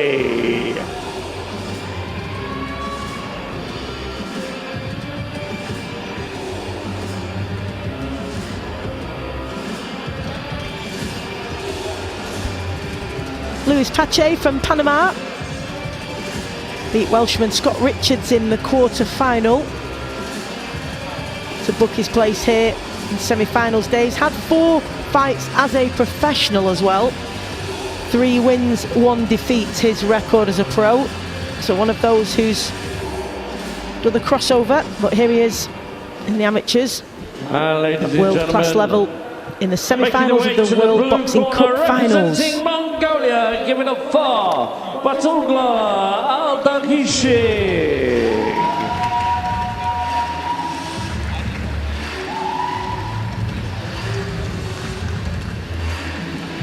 Well, the Mongolian fighter in blue beat Korea's Taegun Yoon in the quarter-finals.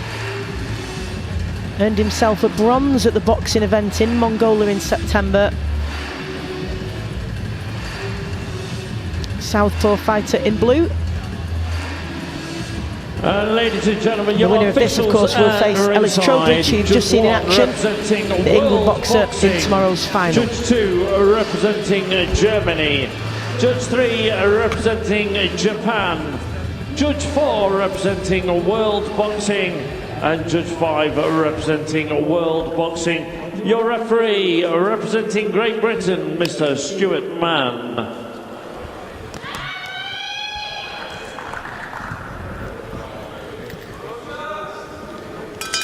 Round 1. Here we go then, the second semi-final in the men's 51 kilo flyweight division. And big thank you to Cam McKay for joining us on co-coms. Now got Lewis Richardson joining us again, back from this morning.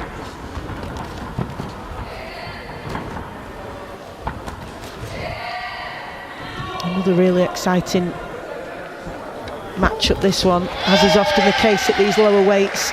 Everything that happens at blistering speed, Lewis, and really difficult to differentiate between 2 boxers sometimes, particularly in these opening stages where there's that fast pace. So hard to see some of the shots in that stage. Absolutely. What a great fight that was, just between Ellis and the Japanese boxer. Really, really competitive bout. Really applied himself so well, Ellis, didn't he? Yeah, great experience, and like good statement on the international scene for him. I mean, I must admit, I've not heard of the Japanese fight, but I watched him the last couple of days and he looked absolutely fantastic. So yeah, really impressive performance from Ellis there. You have Panama's Luis PACHAY in red. And the Mongolian fighter in blue, Battulga ALDARKHISHIG. Good backhand from PACHAY there. And as if on cue, we've got 2 southpaws as you arrived. Just what we were talking about before, wasn't it? That's what we love to see.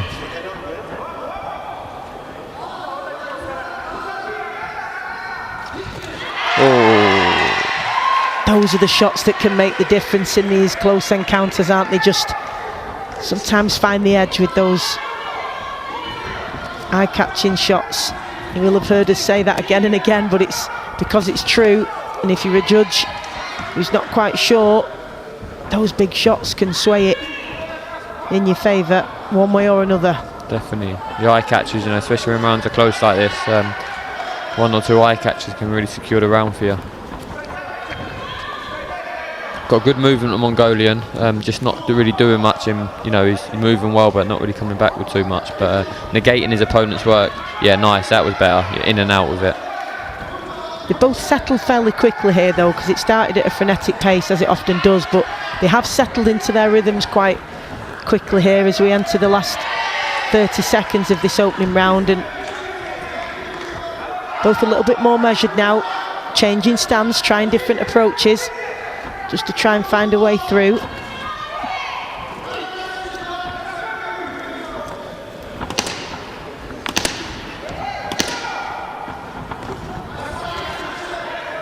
both having success with those fast, sharp hands, but really nice way to finish from ALDARKHISHIG there with that overhand.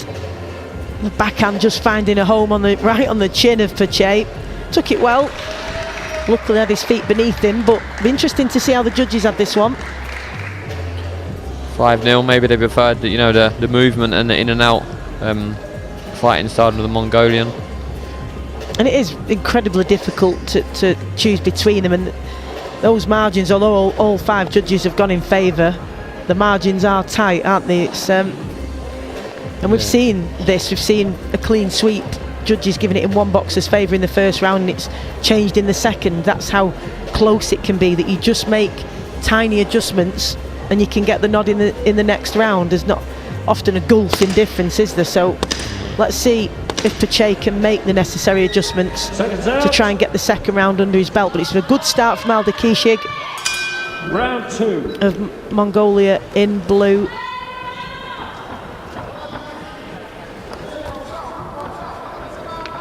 And he did land some really telling, well-timed backhands that rocked back the head of PACHAY. Perhaps that was the difference.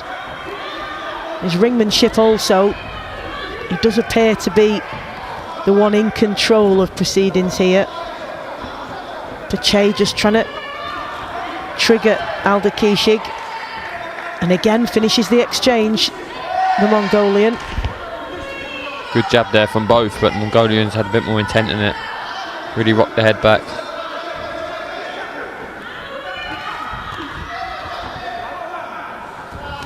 And you can just see, can't you, that he is the dominant boxer, because he's dictating the pace, the distance. Yeah, just looking like he's in control of the bout, even though in it's and close out when he chooses. yeah. It's a difficult thing to quantify that, isn't it? Yeah. In a different way to shots landed, perhaps, or yeah, you know, the other measures. Just on sight, yeah, you just get that feel of who's in control of things. But a good response from PACHAY there. Yeah, it's still competitive, still hard to score, but just the ring control of the Mongolian, even, you know, the body language is more relaxed, more positive. But it's certainly not over halfway through the second round. And it's fascinating how somebody can seem in control when they're boxing on the back foot, because he's retreating most of the time, but you sort of tell, as you say, by the body language, that that's exactly how he wants it. Switch now to being on the front foot as he pushes PACHAY back towards the ropes, but he just marauds forward with some long shots. Not a great deal coming from those though. Nothing significant landing, but there's that backhand again from ALDARKHISHIG, which was catching the top of the head of PACHAY.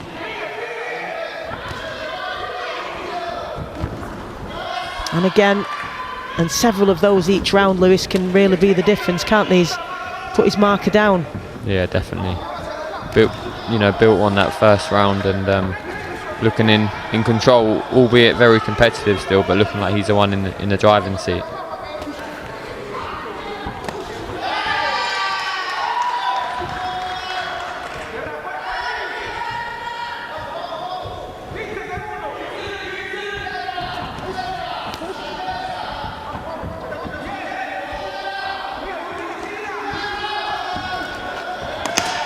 Just drawing his opponent in there, ALDARKHISHIG, wasn't he? And as soon as he responded, check hook, and he was gone. Lovely work from him. And that's been a more dominant second round, I would say. Yeah, you'd have to say so. Be surprised if it's any less than, you know, another 10-9 across the board. Yeah, not necessarily change the scores, but I think the way that he earned the 10-9s, for me, was even more dominant than the first round. 10-8 in there. Yeah, so one of the judges seeing it that way. Wouldn't necessarily have thought, you know, you'd need to go 10-8, but definitely I think it was a better 10-9 in the first round, if that makes sense. Yeah, agreed. And that's what really experienced boxers do, isn't it? They adapt really well to whatever's in front of them. Just those tiny increments, just finding ways to be that little bit better each round. Panama coach just looking across, pointing across to ALDARKHISHIG. So Wonder what the instructions are there. Go get him. They didn't look too pleased with what PACHAY has done, but in fairness to him, I think he's tried everything that's in his locker. Yeah. He's just come up against it really on form ALDARKHISHIG today.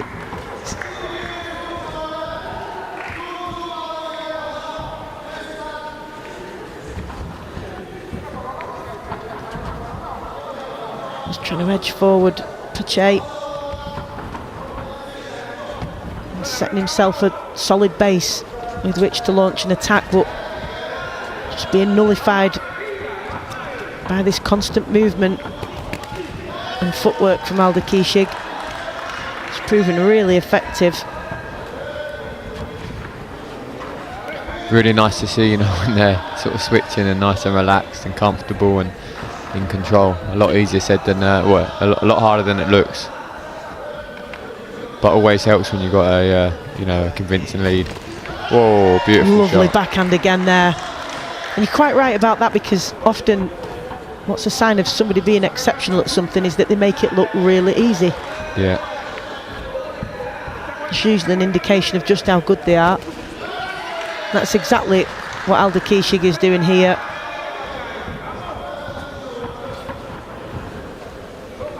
Just taking a little walk here, enjoying himself, and then picking him off. Good response though from PACHAY. Yeah. He's stuck to the task, hasn't he? Yeah, he certainly has. Definitely not doing himself no shame here. Because he doesn't need to engage in this third round as much, does he? ALDARKHISHIG, he knows he's ahead. No, he doesn't need to, but he's when he goes, he really does go.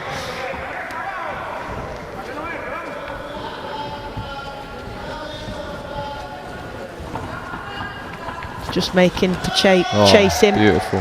When he gets in range. Oh, lovely work from the backhand and the jab. Catching him from all angles.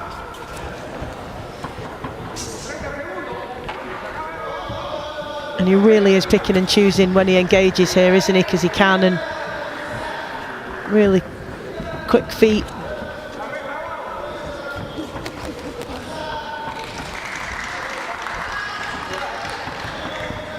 ALDARKHISHIG, of course, will face Ellis TROWBRIDGE in tomorrow's final. That'll be an absolute cracker. Yeah, another brilliant fight. Got to see out the final few seconds of this one though, which we expect him to do so. Just picking PACHAY off with that jab, follows it with a backhand. Impressive from PACHAY though, because not once has he looked deterred. No. He's continued to keep trying to get at his man the whole way through, despite being frustrated and chasing shadows at times, so fair play to him. But really good performance once again from ALDARKHISHIG, Mongolian fighter.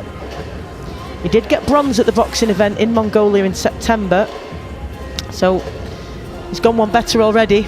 And of course he'll want the gold. Be a great fight tomorrow. Really will be. Now don't miss that one in the men's flyweight 51 kilo division, because we saw a great performance from Ellis TROWBRIDGE just prior to this. So Mongolian on a collision course with England's TROWBRIDGE, and that promises to be an absolute cracker. Let's get the official announcement from our MC, Craig Dano. Okay, ladies and gentlemen, bout number 63. After 3 rounds of boxing, we go to the scorecards where your officials at ringside score a unanimous decision victory, all in favour of your winner. And boxing out of the blue corner, representing Mongolia, is Battulga ALDARKHISHIG. Well, that's certainly yet another really exciting final that we can look forward to tomorrow. That's going to have a bit of everything. They're explosive at times, they both pack a punch, but really highly skilled technical operators. So look forward to that one. 51 kilo men's weight category tomorrow. Ellis TROWBRIDGE of England and Battulga ALDARKHISHIG of Mongolia. Moving on now to the men's light middleweight 71 kilo category. Another England boxer involved here, facing Panama, and then Japan and Germany. after that. That's on the way, but first we're going to take a 10-minute break here, and then we'll be back with men's light middleweight action, and then we move on to the heavyweights and super heavyweights to conclude the evening's action. More to come here on the World Boxing YouTube channel. We'll see you shortly.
Okay, ladies and gentlemen, listen, while we're waiting for the boxing start again in 5 to 10 minutes, we've got a quiz. So if you want to get your phones out and get your QR code, scan the QR code on the screen, and we'll have a few quiz questions.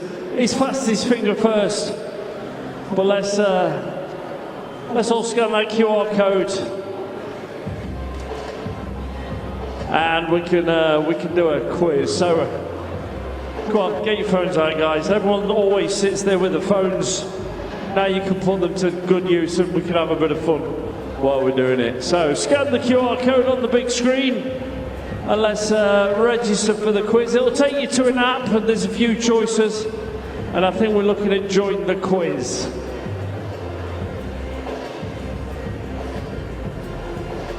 We've got one player.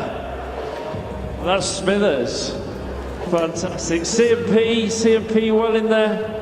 Let's try and get at least 10 players. So come on, keep scanning, guys. Oops. Was that by accident or did you mean it? Mr. Jeff. We've got Safe Boxing. Park, TCW, they're flying in now. Keep on going, guys. Let's try and get over 10, shall we? And then we'll start this quiz. So Mark and JB, thank you.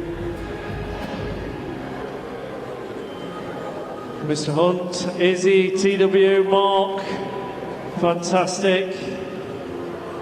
Smell, GR, Rossi. Burnley. I was about to ask him. So, here's your first question, round one. So it's fastest finger first. How many fights happened yesterday in day 2 of this competition? So how many fights happened yesterday in day 2? Your options are 24, 21, 25 or 20. So fire away.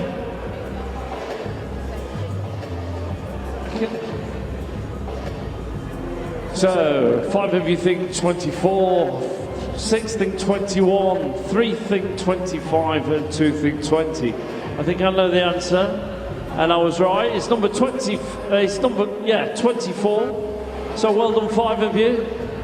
So going on to round 2. Question 2. How many countries are represented in the World Boxing Cup 2024 here in Sheffield? 25, 32, 20 or 50.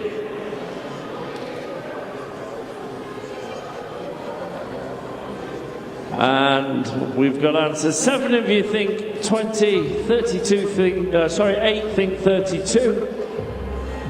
4 of you on 25 and the answer is 20. So your third and final question, fastest finger first. How many women's weight categories are there in this competition?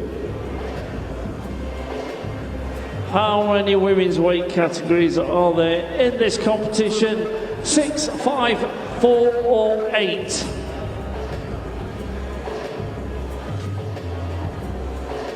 I think I know. And 8 of you are thinking the same as me. I'm not going to tell you which one I'm thinking. There's 2 8s there. 6, I was thinking that one, so 6. So let's see who the winners were. So Oops. Where's Oops? Mark in second place. And JB in third place. Fantastic, guys. Well done. If you want to stay in that app, you can go on to the AI generator. If you do the AI generator, you'll be able to upload photographs of yourself as a boxer.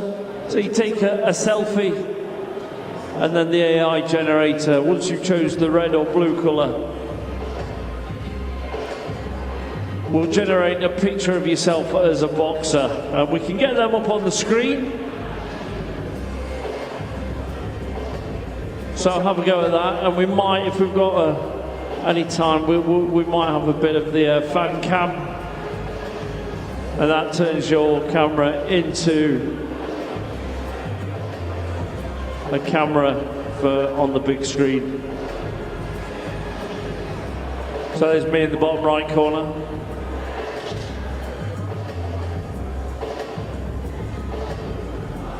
That's fantastic. So anyone else uploading any photos? Give us a shout when you see yourself.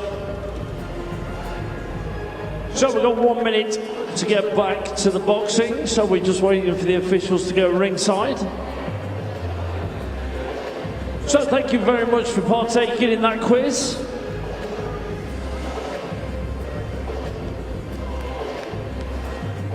So we've got 5 more bouts to bring to you, and we're going through the weight categories now. And we're going to go through from 71 kilo all the way through to 92 plus. So you're in for a treat this evening.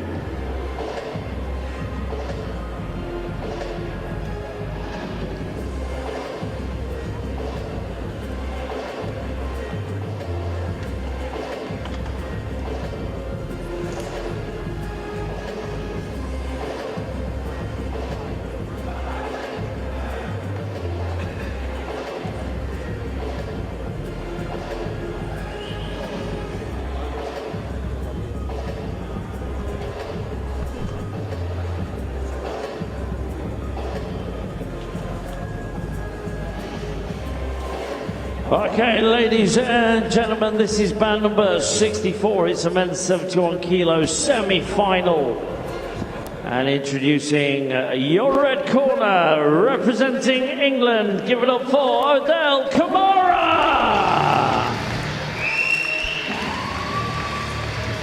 The first of 5 semi-finals this evening to be contested. And this in the light middleweight men's 71 kilogram category. Odel KAMARA beat Mongolia's Michiel Batumur yesterday. Of course, we've been joined on co-commentary by Lewis Richardson today. He'll be back with us shortly. This is his weight category, so big shoes to fill. Introducing your blue corner to the ring, representing Panama, give it up for Eduardo BECKFORD. Well, there's a top-ranked light middleweight from Panama, is the man in blue. Of course, a nation with a great boxing history. One Roberto Duran, of course, hailing from Panama. Ladies and gentlemen, your official beat Korea's Jun Soo Kim yesterday. He was pushed all the way though.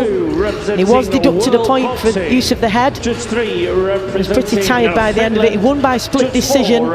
So let's see what he's got left in the tank as he takes on Odel KAMARA of England in the red in this men's 71 kilogram semi-final.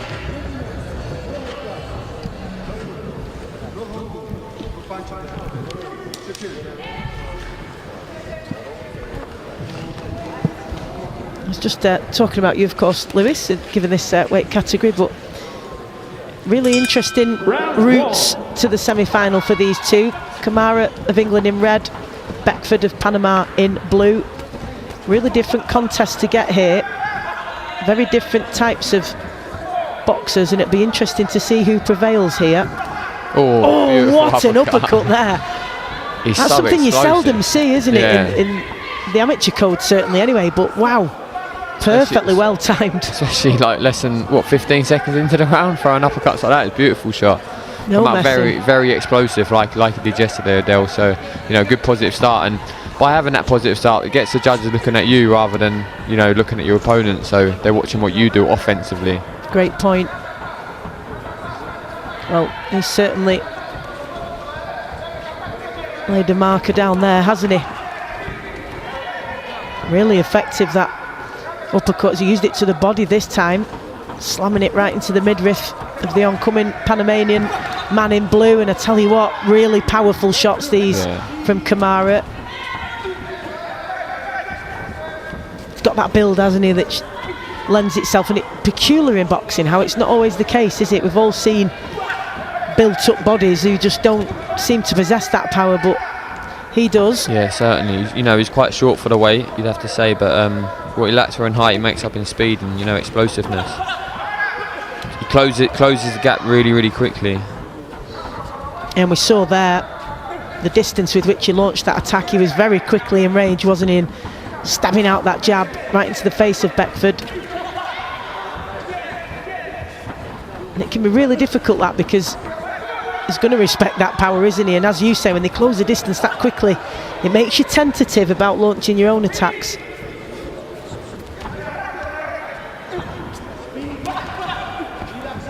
And that's precisely, I think, why BECKFORD is falling short there, because he's cautious about what's being fired back at him. Falls short again, not fully committing with that jab, Lewis. No, and I don't blame him, to be honest, because it looks like he could be on the back of, come off the back of something, you know. Yeah, I think that's indication that he's certainly felt the power of KAMARA early on. He's just not committing fully with that jab because he doesn't want to get caught. He's falling short again and again with it. A wild speculative backhand there, but again, KAMARA not on target that time, but just ready to fire back at every opportunity. He's controlling this so far, isn't it? Yeah, really nicely. Just waiting for an opening. Will BECKFORD present one?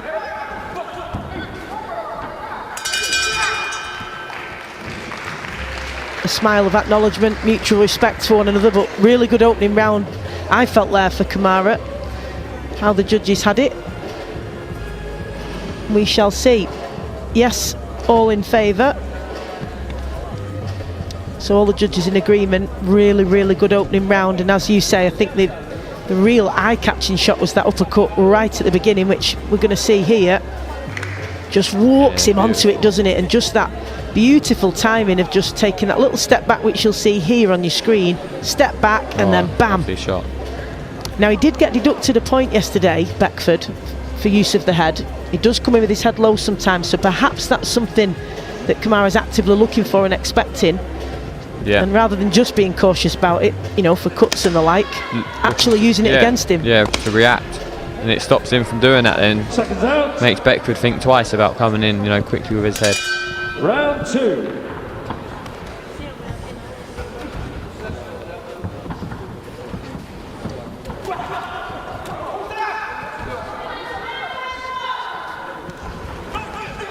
Certainly is an exciting time for all of these athletes.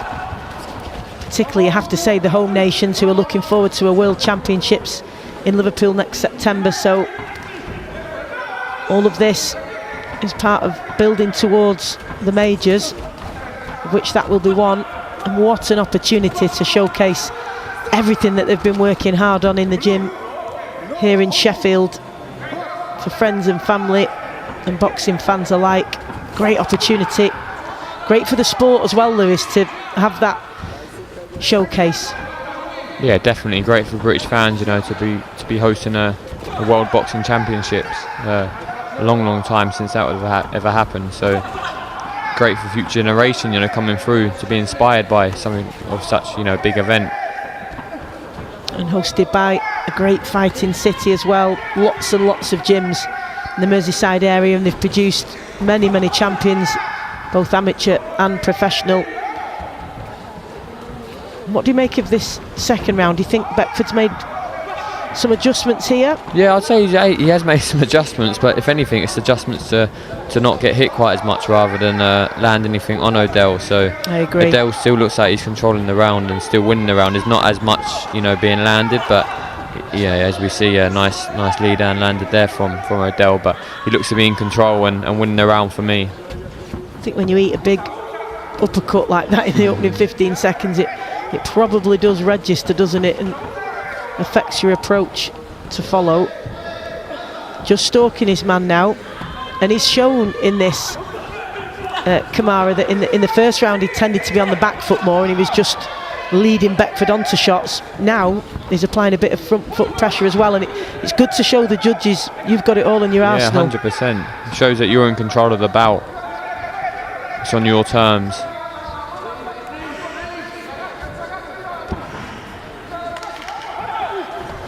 Nice movement there, you know, working around, not getting caught with anything.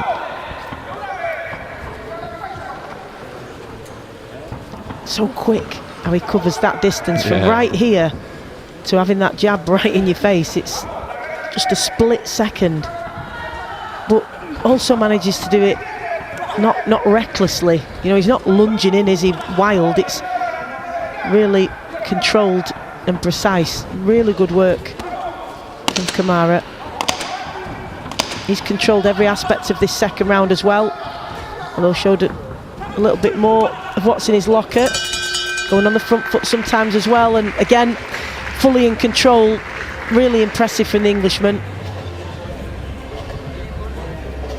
Yeah, really impressive round, and be surprised if it's nothing less than another 5-0, which on cue we can see it is. So yeah, brilliant first 2 rounds for Odel. Very similar to yesterday's scorecard, you know, where he's 20-18 up on all 5. So he's in a great position heading into this last round. Can be clever, can be smart, doesn't have to engage too much. Just needs to navigate himself around the ring and get comfortable and make sure he doesn't give nothing big away and doesn't lose a big round, because looks like he's on his way to the final. You really can't argue for either of those rounds to go to Beckford, can you? So he's got an almighty task in front of him here. Coach in front of him, loudly clarifying those instructions and demonstrating what he wants him to do. Let's see if he can. Third and last round. impose himself on KAMARA, but it's going to be difficult to do because he's very, very explosive, the Englishman in red. Really good performance this has been, and now he knows he's ahead. He's just got to manage this final round, and he's into the final. Which also means that his opponent has to come looking for him, as he is doing here, which can of course be effective, but means it is going to create more openings for KAMARA to exploit. Yeah, a little bit messy there. No need to get too engaged there from Odel. Yeah, good movement there. Just drifting around, just offsetting, making it hard to plant your feet and you know, throw your shots with any conviction.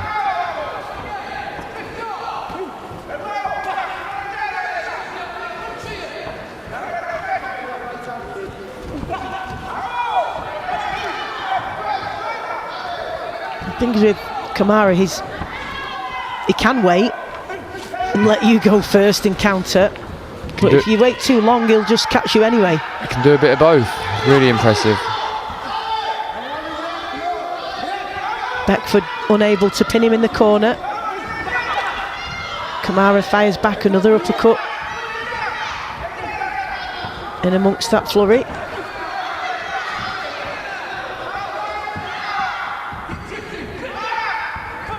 Really nice, relaxed, fluid movement, isn't there, from Odel KAMARA as well. Really does look comfortable in there. Really impressive. I must admit, I hadn't seen too much of Odel before this tournament. I've seen him spar a few times and seen him box in Spain, but I hadn't seen too much, and I've been really impressed, you know, to watch him live. An important statement for him to make as well, to stake his claim in this weight category for GB and England, of course, and he's doing so. Yeah, the light middleweight division is always going to be popular, always going to be busy, full of talent. Got there's some good lads coming through. Got Odel, got Paddy Hewitt, Callum Macon. You know, and there'll be others coming through, development squads and England squads and other nations. But yeah, Odel's boxing really well here today.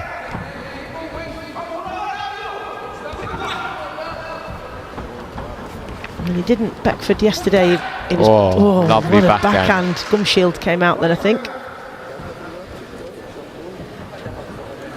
Goodness me, what a shot that was. And yesterday he was pushed by Jun-Soo Kim, and he was looking pretty tired by the end, so I don't think he has the gas in the tank, Lewis, to really throw everything in the kitchen sink at KAMARA. And even if he did, I just feel like he'll get punished for it. Yeah. Another example in that last exchange that knocked out the gum shield of Beckford, of that blistering backhand from KAMARA, and there it goes again. Quality work from him.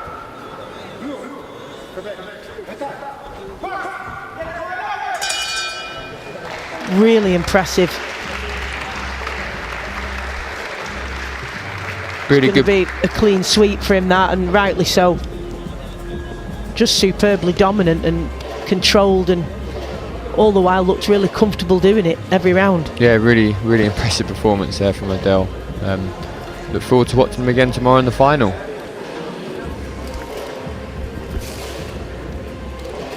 We'll get the official announcement now, and we won't find out who he's going to face in the final until after the next contest. That's between Japan and Germany.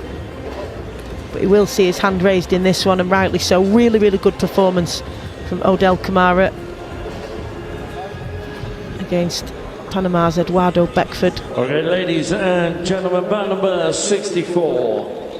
After 3 rounds of boxing, we go to the scorecards where your officials at ringside score a unanimous decision victory in favour of your winner, and boxing out of the red corner, representing Odel KAMARA.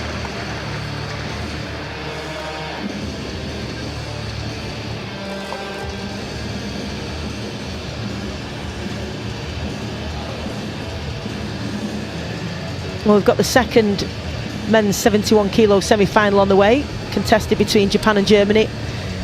But Odel KAMARA has booked his place in the final.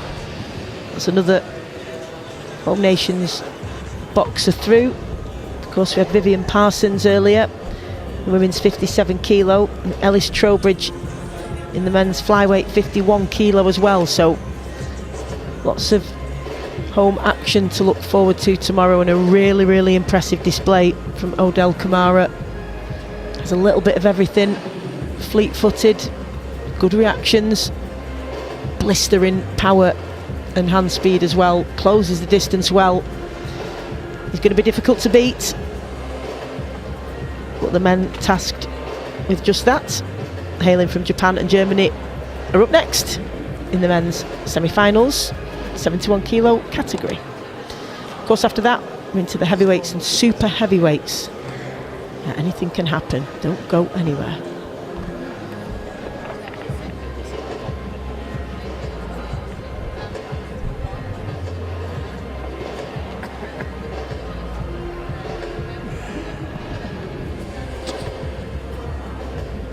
Okay, ladies and gentlemen, bout number 65 is a men's 71 kilo semi-final. And introducing your boxers, firstly making their way to the red corner, representing Japan. Give it up for Set 1 Red, Takazawa.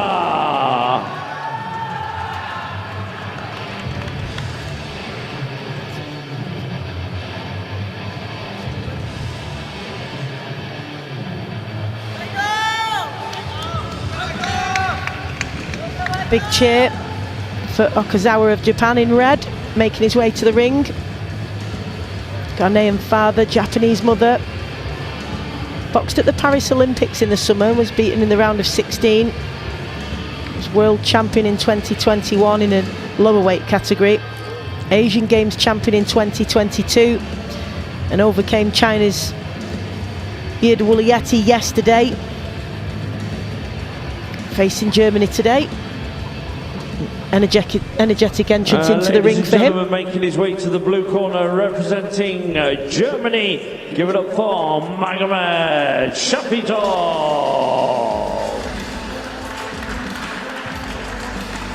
Son of War. That's what he calls himself, Shakidov. Beat Chinese Taipei's Hsiao-Wen yesterday in quite an explosive encounter. Very different to Okazawa's nip and tuck and less busy encounter in the other quarter-final that he competed in. But Shakidov competed at the Paris Olympics, so plenty of experience and talent in this semi-final, the winner of which will face Odel KAMARA, who you've just seen in the previous bout in tomorrow's final.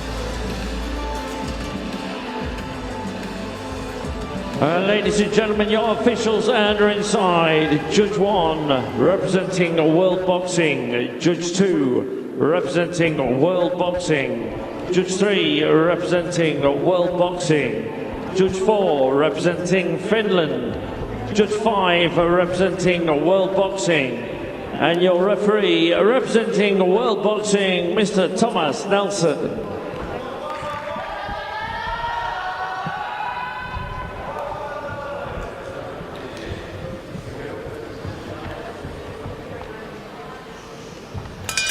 Round 1. And run away. Okazawa of Japan in red. Plenty of cheering just behind us here for him. And Shakidov of Germany in blue.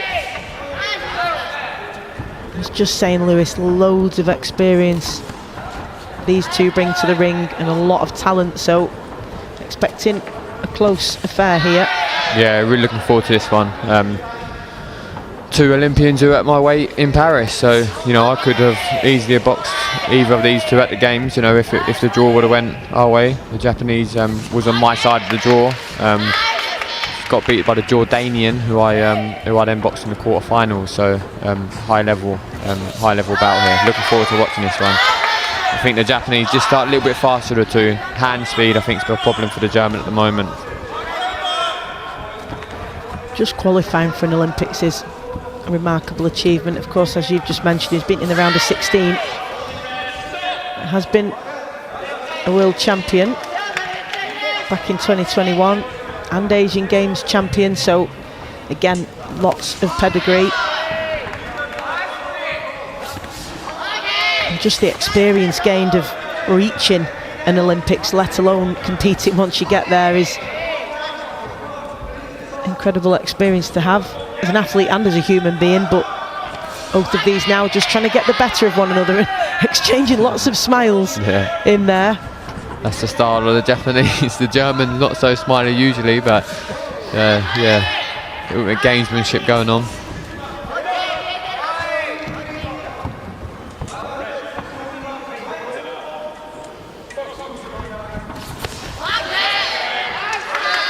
Good work from Okazawa. Just feel like he's been neater and tidier and a little bit slicker, Lewis. Just the speed. I think the speed's causing the German the problem. The speed of the Japanese doing very good judgment of distance, making the German reluctant to throw. And again, he's starting to dictate things on his terms a little, isn't he?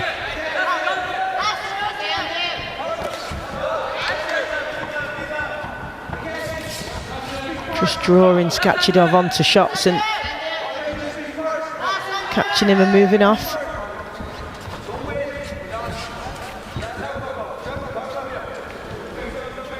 Just trying to cut the ring off Skachidov and create an opportunity to let his hands go, but he's doing it with an air of caution, isn't he? Because he's fleet-footed, Okazawa.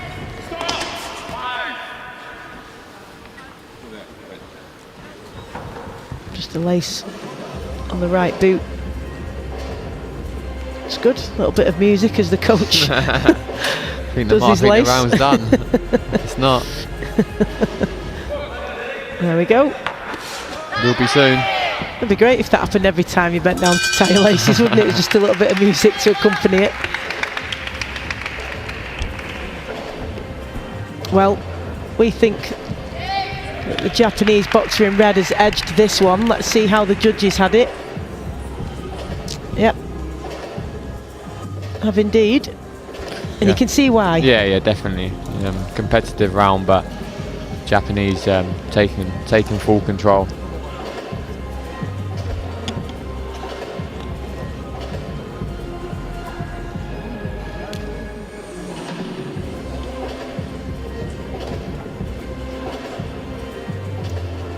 Looks really relaxed in the corner, doesn't he? On his feet, just taking a little wander. Quite happy in that corner with the way things are progressing. Really have been impressive, the entire Japanese team this week, the way they've conducted themselves, the exciting style, enterprising boxing that they've brought to this tournament. It's really been a pleasure to watch, hasn't it? Yeah, really good. It's been a good Asian contingent come, and Japanese have brought a very strong team.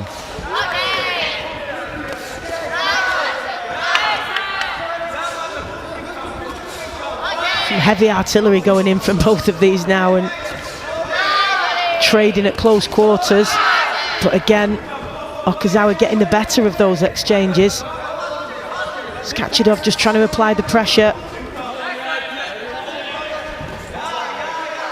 And if you get a boxer, Lewis, who's comfortable on the back foot and has good movement, really difficult to pin them down, isn't it? Especially when they're firing shots at rapid speed, as Okazawa is.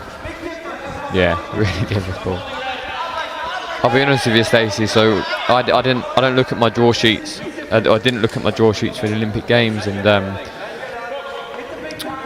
when I found out, well, you notice as the tournament goes on, you notice who you could be boxing next. And my first bout was against a Serbian, and I knew I'd box the winner of the Japanese or the Jordanian. And to be honest, I was happy when the Jordanian won, because his style was better for me. He leaves more gaps, whereas the Japanese, doesn't leave loads of gaps, does he? It's interesting, isn't it? And it can get messy like this, which you do not want, because then it's kind of just go grey, isn't it? It's not as black and white. Yeah, you want it where you can sort of do your work clean and make it clear. When it becomes a little bit messy like this, it's a little bit more difficult to prove your point, as we saw with some of the scoring at the Olympics. It left us flabbergasted. You quickly became our last little beacon of hope, didn't you, with Cindy? The two of you carrying the flag. But probably should have had a couple more, but it was nice to you know, represent the country. Well, it's, you know, a massive honour to represent Team GB at the Olympic Games. So special. Yeah, it makes me, you know, watching this now makes me want to get back in there. But at the same time, nice change to be doing the co-coms with you. Do you miss the pressure of competition? Of course, yeah. And it's not really been that long, of course, to have had such a monumental experience, but. And I think that's why people struggle, you know, when they retire from sport. You know, athletes, not just boxing, any sport, but they struggle because, you know, it gives you that purpose, gives you that drive, helps get you up in the morning. When you forget that, I mean, you're doing it your whole life. It's like, okay, what do I do now? 100% eat. That's what you do, and then you regret it. Well, I've been doing that for a couple of months, but I'll have to pack that in soon. You don't seem to be wearing it like I am, but then for me it's been 4 years, so 4 years of food, that's what it looks like. Another good round there, and it's really frustrating, isn't it, when you've got somebody like Okazawa in front of you, because he really makes it difficult for you to have any meaningful exchanges. And you can see why he's so successful, because he's just so elusive, isn't he? You know, he's really hard to get to hit. Interesting though, on the judges' scorecards there, going 3-2.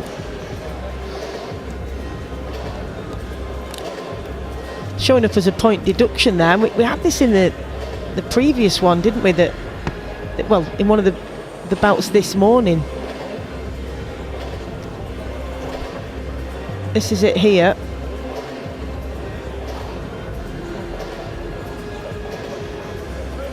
Oh, okay.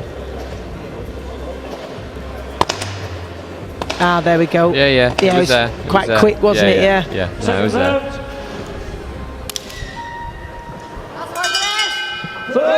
And last round.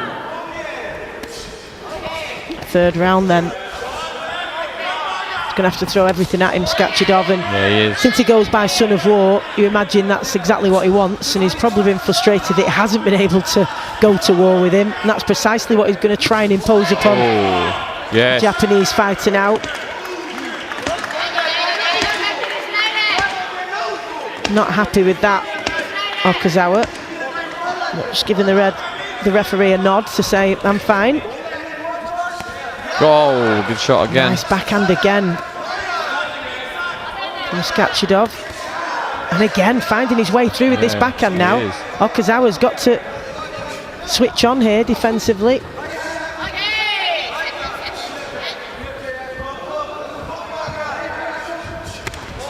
He's really closing this gap now, isn't he? And managing to tag him.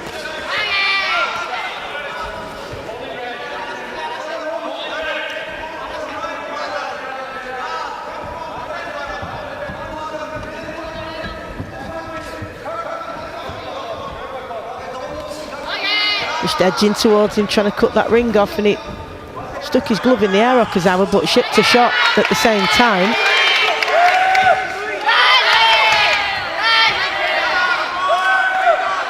Just stalking his man now. Really exciting round so far. He's having loads more success in this round, Skachidov, isn't it? Far more success, particularly with that backhand. Catches him again there, flush. Got to be careful here, Okazawa, because he has got some power in those shots, and if he doesn't have his feet beneath him, he could find himself getting another standing count or worse. Nice respect shot there. Yeah, it was, wasn't it? You don't often get that, and especially when it's been fought with such intensity. So fair play, credit to both of them.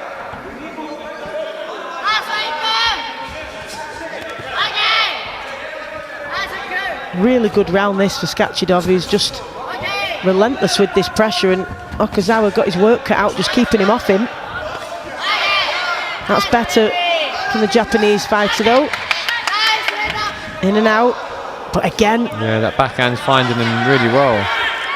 The German's backhand landing really well this round. Lead on now as well, really good work from the German in blue.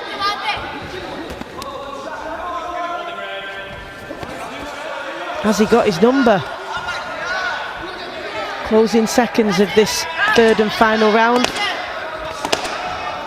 Okazawa just trying to stay out of danger. Skachidov stalking him. Really fascinating third round that was. And he's got to be happy with that third round, Skachidov, because applied himself really well. And definitely. I mean, you never know. He may well. He might have this. swayed it there, because those backhands were really some significant shots landed there, and it's taken out of Okazawa, who's leaning over the ropes and sucking the air in, but back up on his toes now. And he really made it tough for every second of that final round, Skachidov, as we can see here. Relentless pressure and just pummeling those shots straight into the face of Okazawa. That was a bit of respect. I think they went to touch gloves and the Germans put a little jab in, but yeah, nice to see the respect after. Yeah, it definitely wasn't intentional. Let's get the result now from our MC Craig Denholm. See how the judges have it.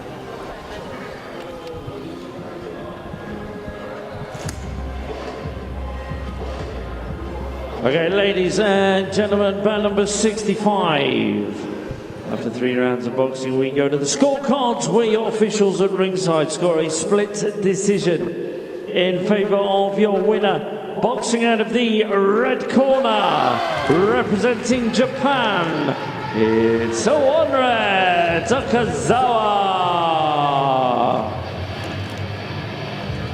Really nice display of respect between these two, and that of course is quite unique to the sport of boxing. Very combative, of course, combative, finally get the word out, and yet the harder somebody's pushed you, the more you respect them afterwards. And really frustrated with himself, Skachidov there, just banging the corner post as he comes out, as he looks at the scores there with his team. He'll be disappointed with that, but it was a good display, and he was in with a very, very tricky opponent, wasn't he? He makes it so difficult, Okazawa. Of course, that will be the men's 71 kilo final tomorrow. Okazawa, who you've just been watching, and then Odel Kamara, who we saw, man from England, in the previous bout. So what an exciting one that's going to be. Both got great footwork, great movement, very quick in and out, and power from Kamara. And he will have taken a lot from that third round, you would imagine, that where Skachidov was able to get to him, he'll know he possesses real power that could be a real threat and a real danger to Okazawa if he's able to land one. Yeah, it'll be a really good test tomorrow for Odel, obviously a former world champion, who has had 2 tough bouts, you know, so he may be a little bit fatigued. I actually see him nursing a shoulder injury yesterday, so you know, we may you know, may be a little bit worse tomorrow, so it could be a great time for Odel to pounce on that. He's been looking in great form. Yeah, definitely. He's elusive, but he can be got at, because Skachidov just gave us a little bit of a blueprint for that in that third round, certainly. Really exciting one that's going to be. And we have 3 contests remaining here, and they are the big fellas, heavyweights, 2 heavyweight semi-finals and a super heavyweight semi-final. Men's heavyweights, anything can happen, of course. Ladies and gentlemen, this is when you're carrying that much weight behind your punches, so don't go anywhere. 2 heavyweights and 1 super heavyweight contest on the way. Firstly, making his way to the red corner, representing Korea, give it up for Hsiao-Wen.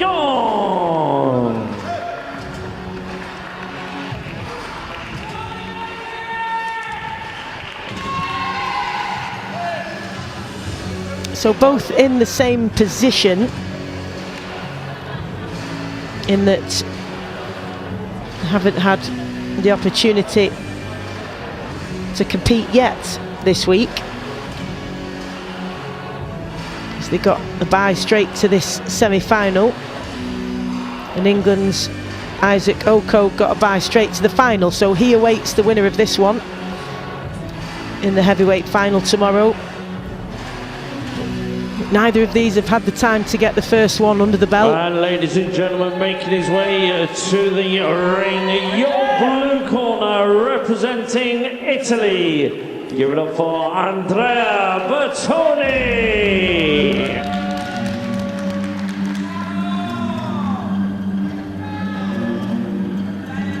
most boxers would prefer to get a contest under their belt, that is for sure, that you're not going straight into a semi-final, but you don't have a choice, and at least whoever prevails here today will have the advantage of having that one contest under the belt. Isaac Oko of England, of course, got a bye straight to the final, so the final will be his first contest tomorrow, and preferably you wouldn't have that just to get your time in. And yeah, it's always difficult, but I mean, you just got to focus on what you can control, and I guess that is, you know, you've got to get in there, stay as disciplined as possible throughout the week. Isaac will have done a little bit of training throughout the week, you know, to stay sharp, stay focused, stay on weight. But yeah, that being said, these tournaments, you know, you at least want 2, 3, 4 bouts, because these are the experience tournaments where you just want to, you know, get that momentum going.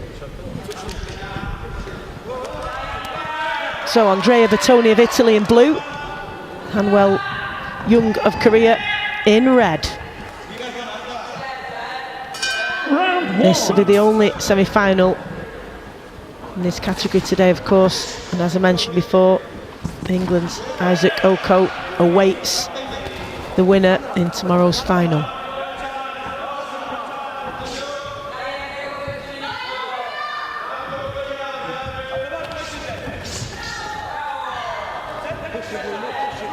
Fast opening exchanges.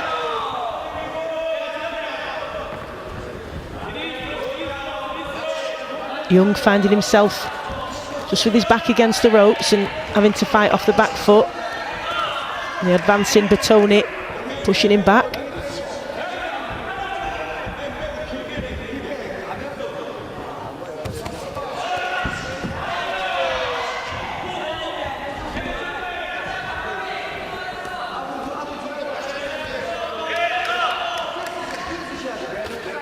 Fairly even this opening minute, Lewis. Yes, competitive, good start. Both got similar frames. Italian's just, you know, a little bit bigger of the two. See a good backhand land from the Italian about 20 seconds ago, but apart from that, is yeah, nice, good combinations, but nothing clean landing at the moment. Good backhand from the Korean there. Really good shot, right on the chin of the Italian. He took that well, to be fair. Yeah, he did. Yeah. Italian's chin is just a little bit high for my liking. Just needs to tuck the chin in.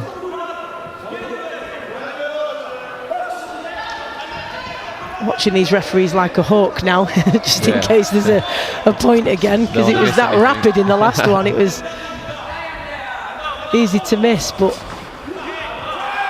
gum shield out.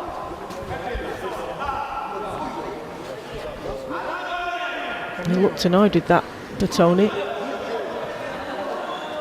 Let's hope that won't be an issue. Never understand people's gum shields flying out. Mine literally almost needed a crowbar to get it out. It wasn't going anywhere. Coaches be pulling out your teeth in between rounds.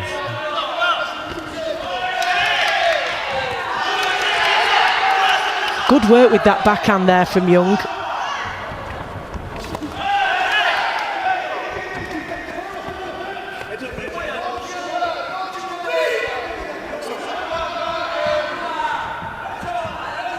Being fought at a really good pace, this, Lewis, isn't it? Despite obviously the heavier weights. Good hand speed from both of them. Yeah, they have, yeah. Both look athletic still, you know, don't look heavy, they look athletic. Good frames. Good shot there from the Italian. Nice 1-2 from Bertoni, wasn't it? Don't think either man has really dominated this one, though. No. I think it's there for the taking still. A couple of big shots in these closing stages could really decide it.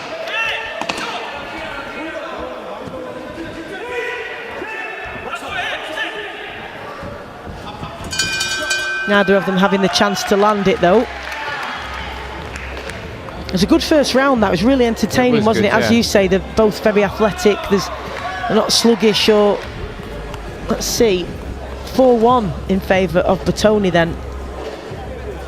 So Young got his work cut out. I think he's been really effective at times, Young, but Bertoni looked like... Yeah, one trying to press the fight, trying to be busy. Yeah, he was more taking it to him, wasn't he? He was stepping forward more. Nice combination there from both. He's going to have to change something here, Young. And I'm sure that the judges in their minds, that was a close 10-9 for most of them, because there certainly wasn't a great amount of daylight between them. So if Young can make just a couple of adjustments, he could well take this second round, but what adjustments does he need to make? Round 2. And we're underway. Oh, really good shot early in this second round from Battoni. Really well timed that, and he walked right onto it, Young. Yeah, he really did. He did walk right onto that. Got yourself, set the attacks up, you know, with the feints, with the jabs. Can't come bombing in with a backhand. Get caught with one on the way in.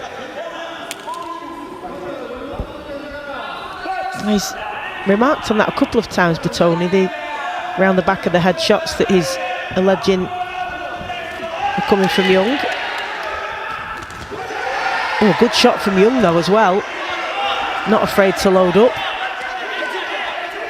Slamming them into the side of the head from Battoni. And I think sometimes what's happening, Lewis, is because Battoni swivels so much, and he's already set himself to throw the shot and it's catching him on the back of the head, but not deliberately. It's because of the position he's ended up in. Yeah, definitely.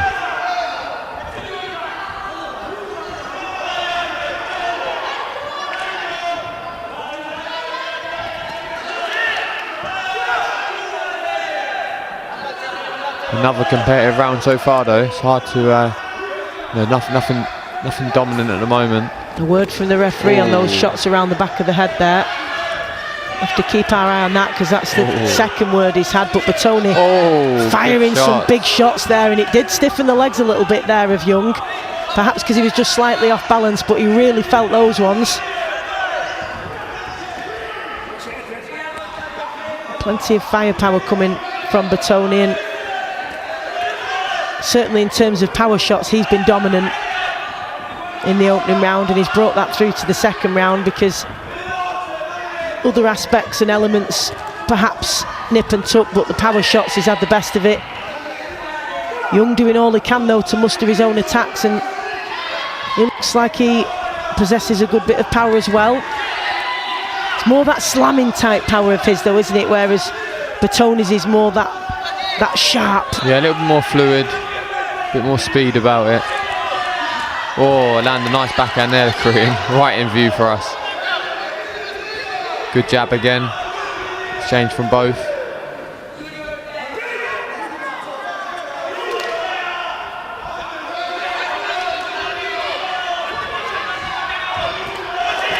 Oh, both landing. Both having the success at times, aren't they? Cheeky little hook from Battoni there at the end of that exchange.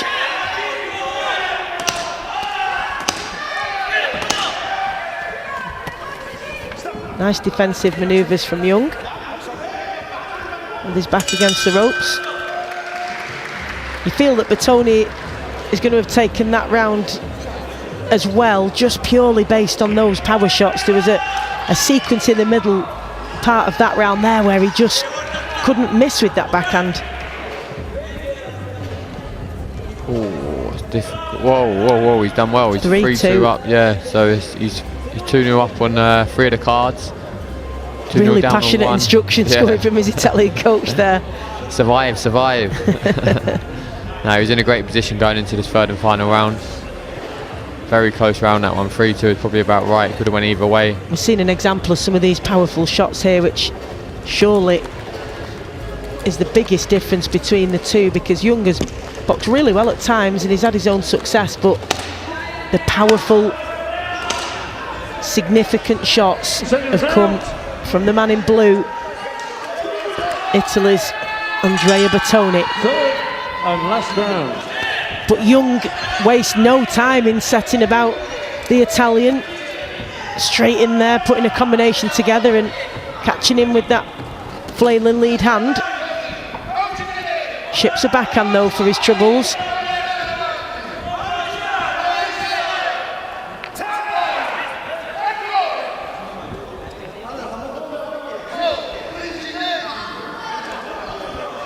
It makes you wonder, because his reaction was really Really annoyed, wasn't he, when Yeah. that gum shield came out in the first round? So I wonder if that's a problem that he was Having a bite down, he might have to bite down. And, yeah. Or concerned about. Can't afford to let it happen again. No, the thing is, one more time and it could be a point taken off.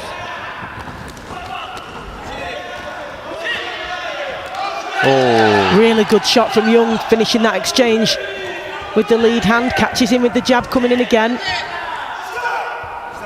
He's really going through the gears here.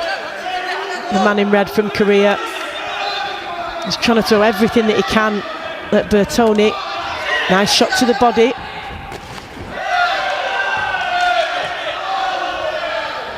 Crowd are loving this one, Lewis, aren't they? Really good atmosphere in here, and you can feel it's gone up a notch.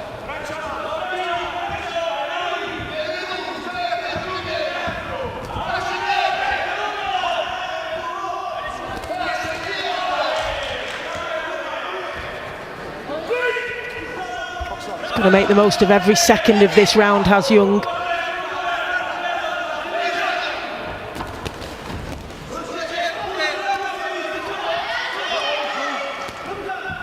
Just doing well to close the space there, Bertoni, wasn't he, and nullify any threat.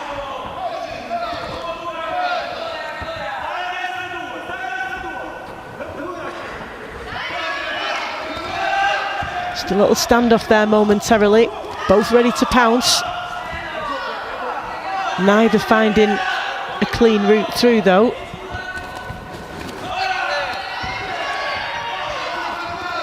Approaching the last minute. Both given and taken. Certainly are. Just a case of sucking in the air when you can, isn't it? And planting your feet and going for it in this last minute for these two. But the Italian doesn't need to do too much of that, being in a healthy lead, but might be a little Looks bit worried. like that's his way, doesn't it? That he doesn't know any other way. That's what he likes to do. Yeah, certainly seems that way. It's good for the fans to see as well. It's exciting, that's for sure. Young has kept those attacks coming.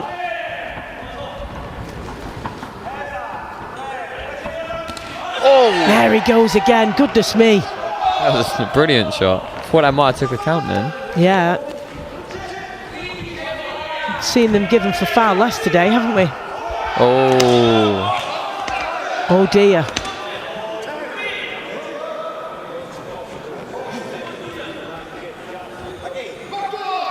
This is really interesting because it did seem that his reaction when that gum shield first came out in the first round. There we go. That's definitely a point taken. That was really clear. And it just did seem when that came out in the first round that he was really frustrated with it, above what you normally would be. And just being I'm not surprised at all that it's happened more times throughout, that there's something not quite right then. Should he progress to the final, they have to get that sorted out. Get himself to a Sports Direct and get a new gummy tomorrow. He needs to go to a dentist and have one properly made by the looks of things. But that is one of those fundamental basics, isn't it, that can be the difference when the margins are fine. You cannot allow your equipment to be causing you an issue like that. Exactly, totally right. I wouldn't have thought so with your experience and you come into an international competition, but who knows, we don't know the story behind it, but certainly something that the Italian team, if he's in the finals tomorrow, have got 24 hours to sort out, because he does not want to be dealing with that tomorrow. Let's see if he indeed will be facing Isaac Oko in the final.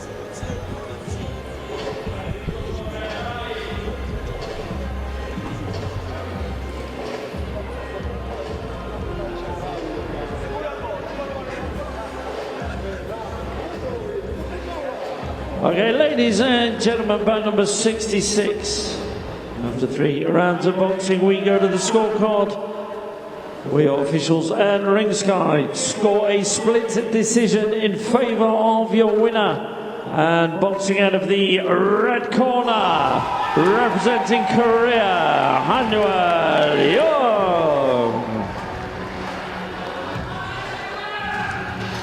A little bit unfortunate there, I think, to be honest. But, you know, as you say, it's important. You need to make sure your gum shield fits and everything else, you know, is in check. There's not too many things to control, but that is one of the controllables. Goodness me. They're just crowded around the screen there, the Italian team, looking at those scores. 4-1 in favour of Young. That third and final round, and that point deduction as well. And the Italian boxer absolutely furious as he marches out of what I would say, this hall. Stacey, got an Essex boy on tomorrow, Isaac Oko, and I'm sure he's the man to do the job. Yeah, absolutely. A great win for Hanuel Young of Korea. But as Lewis rightly says, England's Isaac Oko awaits him in the final. And it's tough in a way for Isaac because he's had a bye straight through to the final, so he's not been able to get any rounds in this tournament so far, but he'll have known that mentally from the beginning of the week. He'll have prepared for it. The team will have made sure that he's as best prepared as he can be for that, and we'll be looking forward to an explosive heavyweight final tomorrow. On to the super heavyweights now, and our final two semi-finals of the evening. And introducing your boxers, firstly making his way to the red corner, representing Korea. Give it up for Taeyong-ju.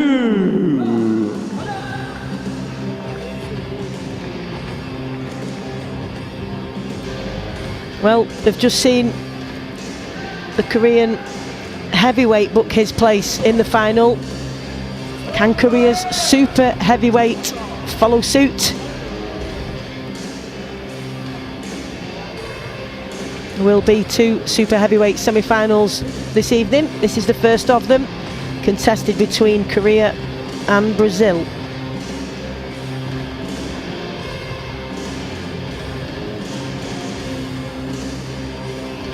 Taeyong-ju just making his way into the ring. And ladies and gentlemen, making his and way to the blue corner, all of the officials. Brazil, give it up for Joe Ramos de Silva.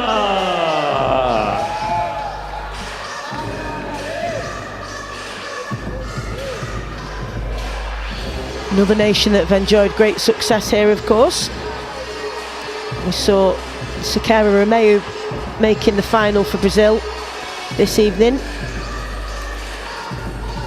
in the women's featherweight category. Judge 1 representing world boxing. We're looking to add one more in the finals tomorrow in the super heavyweight division. World boxing. Judge 4 Joel Ramos de Silva of Brazil in blue. Judge 5 representing world boxing, and your referee representing world boxing, Akbar Mohammed.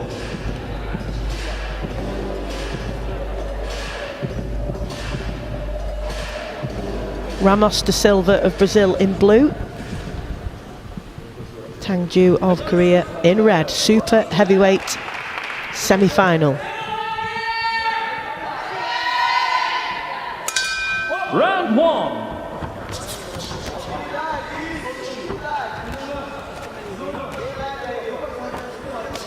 Very relaxed style from the Brazilian so far.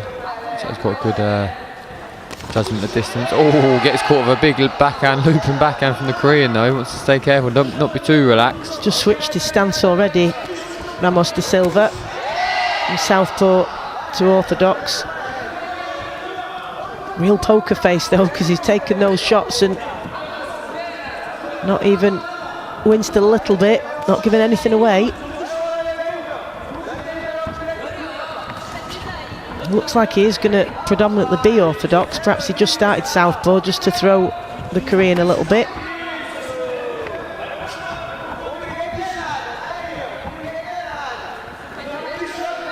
No, he has indeed switched back to southpaw, so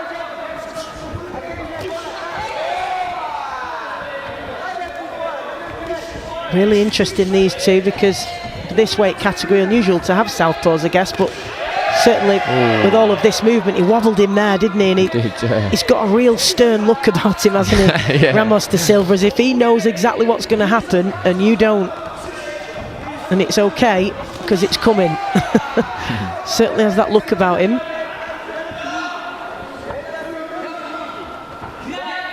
thick set, these two. Yeah, both thick sets. But the Brazilian certainly seems the sturdier, doesn't he? And he's a pretty big object to move.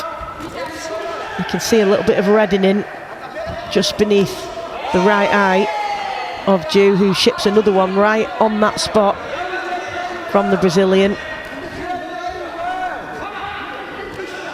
Ramos da Silva, you feel, having the better of these opening 2 minutes.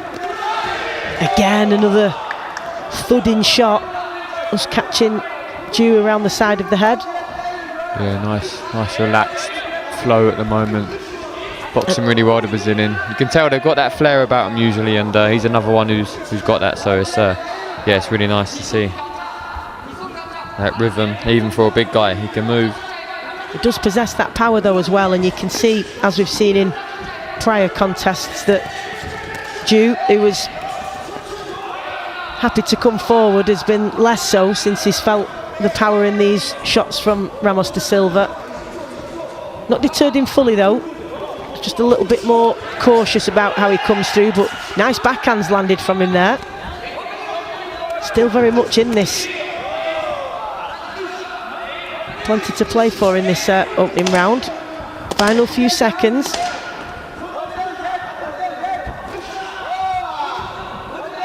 Both got those low lead hands, haven't they? Well, a low guard, haven't they? Too many super heavies like that. Yeah, it's really interesting, this one. Yeah.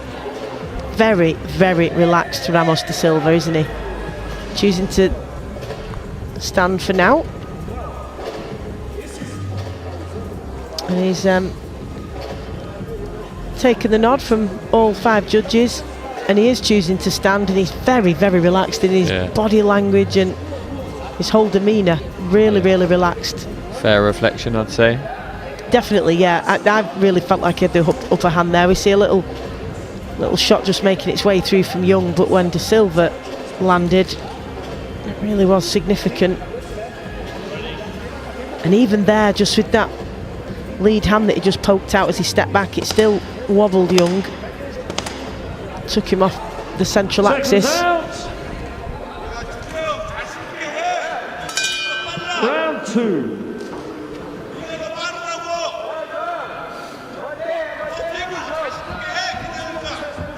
We've got lots of things on this desk, all sorts of tech equipment, and now there's an Olympic medal next to me. I was thinking, I see my bag next to me. I see my bag next to me. I thought, I think my medal's in there, and I thought you'd like to see it, so I thought I'd definitely show you. would. That's tremendous. I'm going to pick it up in a minute. I think you should wear that everywhere.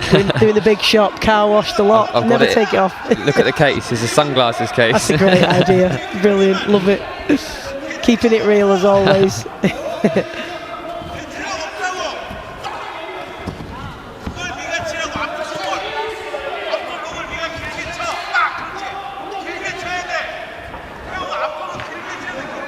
Difficult for Young here, isn't it? Because you can tell he just really wants to get at him, but elusive.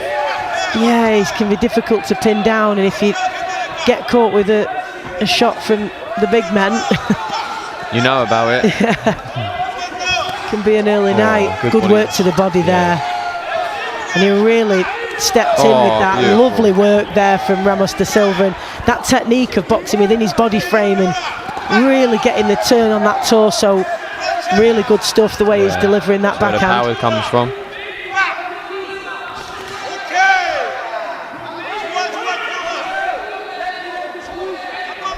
He still somehow seems so unbelievably relaxed though, doesn't he? Yeah. Even right in the melee of action.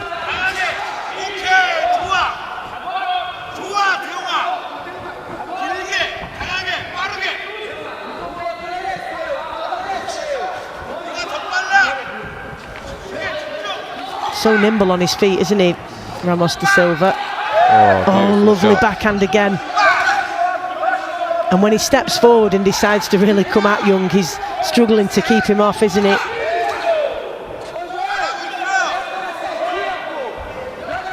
And I think because he's so relaxed, he's got gas in the tank, hasn't he? He's not overexerting himself. Yeah, and that's the thing. And by not forcing it, you know, he's not tensing up, he's not wasting energy, he doesn't need to. nice, composed, all on his terms, which is, yeah, good to see. Good for him, not so good for Korean. Korean's still having a good go though, and he's dangerous to that looping backhand as well. And as we know, anything can happen at super heavyweight, so don't write him out.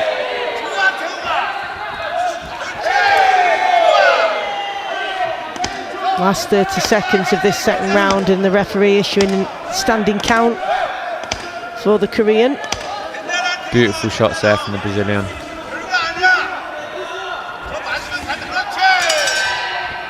Good finish from Young. Yeah, nice. Back at the end of that round. So tell us about this medal then. It's very heavy. They are beautiful, aren't they, though? Yeah, they are beautiful. Yeah, really nicely designed, aren't they? So, yeah. So that's obviously the traditional side, and then on the flip, yeah. There you go. Show that to the camera. There you go. How about that? Yeah. So, and then that's the Eiffel Tower. See that little bit in the middle? That's the Eiffel Tower. And then yeah, that's the more traditional side. So superb. Yeah, it's beautiful, and yeah, it's got a bit of weight to it, hasn't it? So yeah. Just leave that on the mic. You can look after it for me. Superb.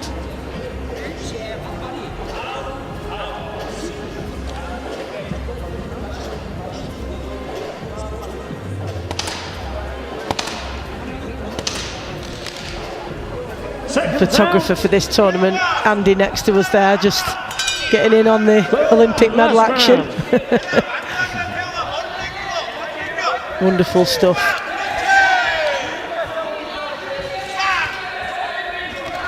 Inspired the whole of Colchester and beyond, which is wonderful. Yeah, it's crazy. All those youngsters now will know or feel that perhaps that's something that they can do is just brilliant. Yeah. It just shows it's possible, you know. We all come from, you know, many boxers come from fairly humble beginnings, similar to myself, and the journey that you had to get there, regardless of where you came from, though, is really one of resilience, perseverance, and making something happen that there's so many barriers in your way. Just an incredible story anyway. Yeah, thank you.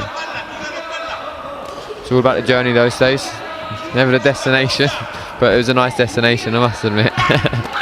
Oh, lovely backhand. That was took one back. Two big shots that found their destinations there. Goodness me.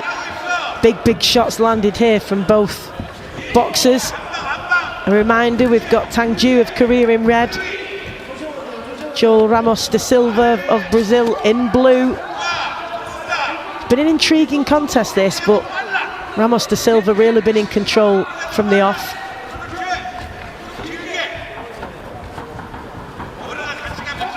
Not really been troubled from Ju, but he's still been happy to come forward and take risks as well, which is fair play to him. Yeah, definitely.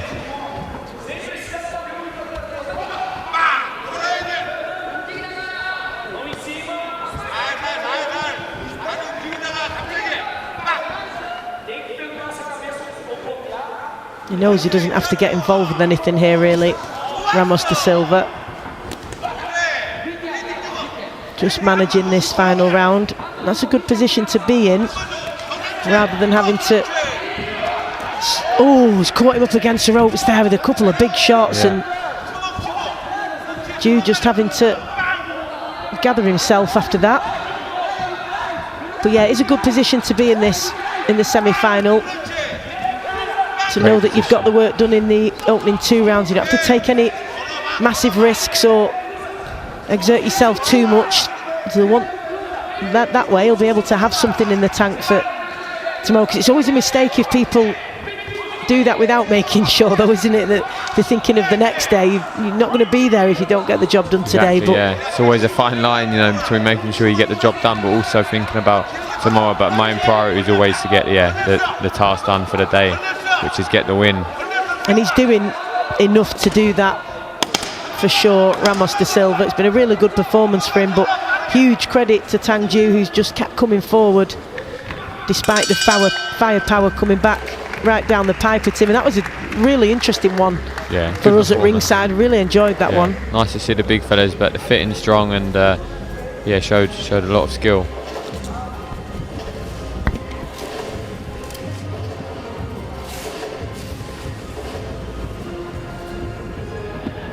So straight semi-finals.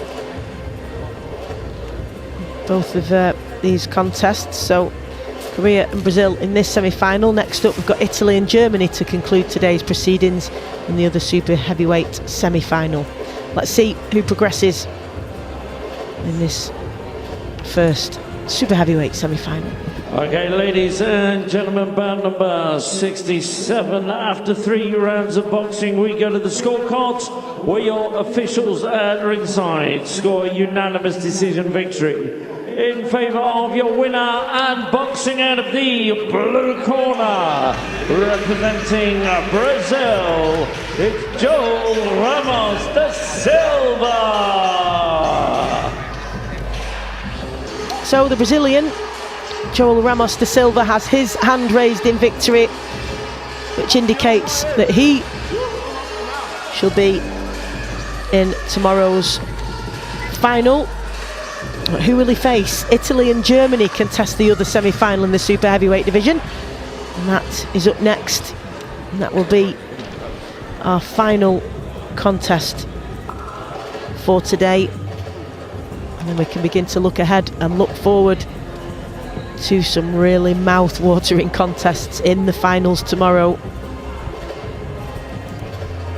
Really good opportunity for these boxers if they can get a gold medal. Great way to round off the year of international boxing, and equally as importantly set themselves up for a big year next year. Of course, the World Championships to be held in Liverpool next September. That's what all of these boxers will have their eyes on. That's what they'll be working towards. All that effort in the gym, in and out of the ring, making the right choices, just trying to improve little by little, all in preparation for the majors next year, the World Championships in Liverpool. And gentlemen, this is a key part of the 4-year cycle towards LA 2028. And introducing your boxers. Firstly, making his way to the red corner, representing Italy, give it up for Diego Lenzi.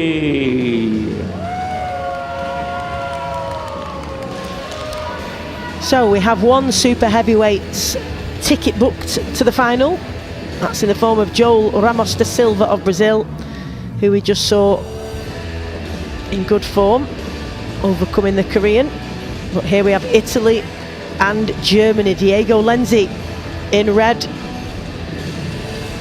looking to book his place in tomorrow's final. And ladies and gentlemen, making his way to the blue corner, representing Germany, give it up for Nikita Putilov. Well, the German boxer in blue, Nikita Putilov, won gold on his last appearance in Sheffield at the World Boxing Cup GB Open here in January. And he'll be wanting to do the same again as he just takes a couple of deep breaths. Just those final mental preparations before entering the ring.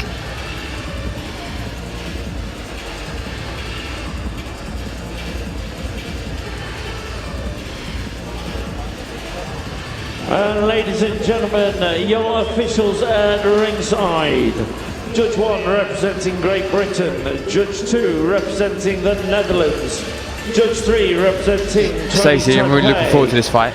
This is, going to be a really competitive bout. And I was just mentioning that Putilov in blue, the German boxer, won gold here at the championships held here in January, so familiar surroundings for him, and he's got a significant height and reach advantage. He looks huge in comparison to the Italian Lenzi in red. Yeah. They almost look like different weight categories. It does, but he's a live opponent.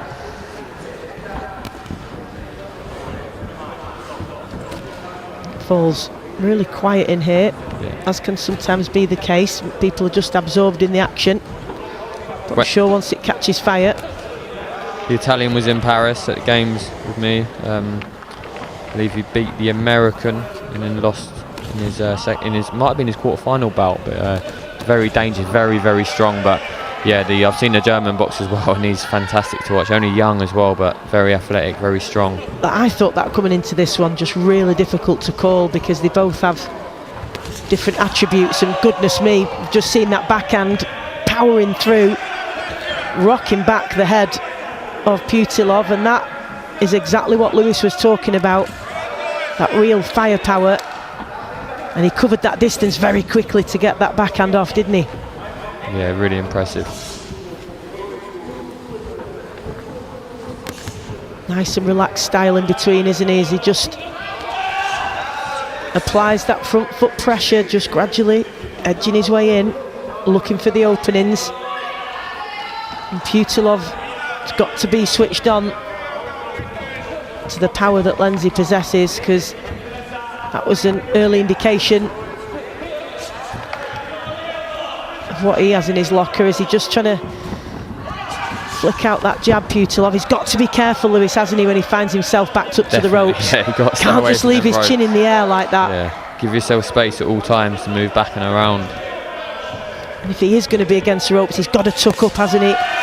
Can't leave his chin in the air. Yeah. Easier said than done against a very strong Italian. Absolutely.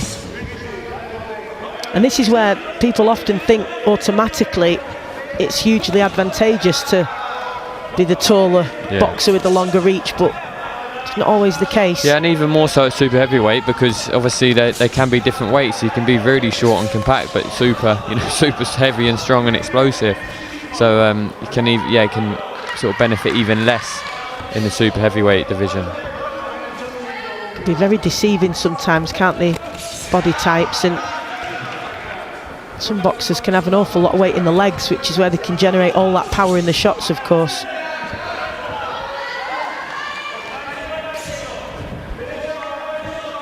He's really using it to his advantage, that lower position that he's coming from, Lenzi, isn't he? Just coming in low and throwing those shots over the top. And, the German is actually lovely lead uppercut. That what a shot that was. He's taken most of the shots on his gloves, but that was a lovely shot from the Italian. Such a difficult shot to even see and recognise the opening for that, but to execute it, that was superb, and really worrying signs for Putilov here, because it looks like he's going to struggle to keep Lenzi off him, doesn't it? And I think he's just going to apply more and more pressure. Interesting though, one judge giving it to Putilov. Well, I am surprised at that, but there you go.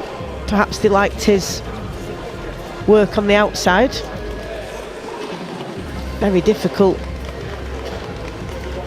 to vote against Lenzi though, because as we can see here,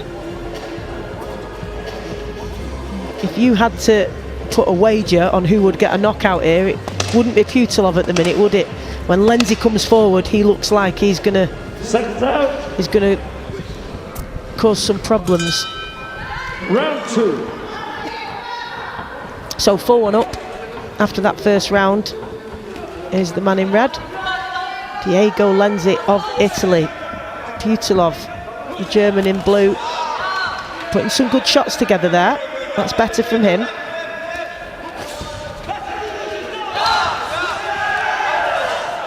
Just looks so powerful, the Italian. He really does, and once he comes at him, he's really struggling to keep him off, isn't he? You feel like with that jab, Lewis, Putilov's got to be more commanding with it. Yeah.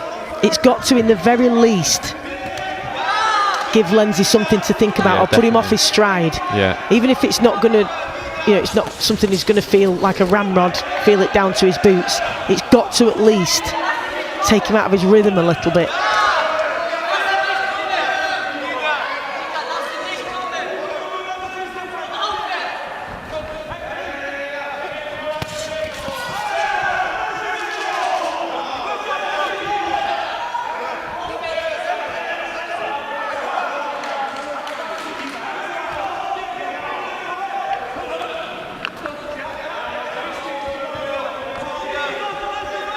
Just mocking those shots there, Lenzi, from Putilov, and as I say, he's got to be more commanding with those shots. certainly can't afford to fall short. No, definitely not.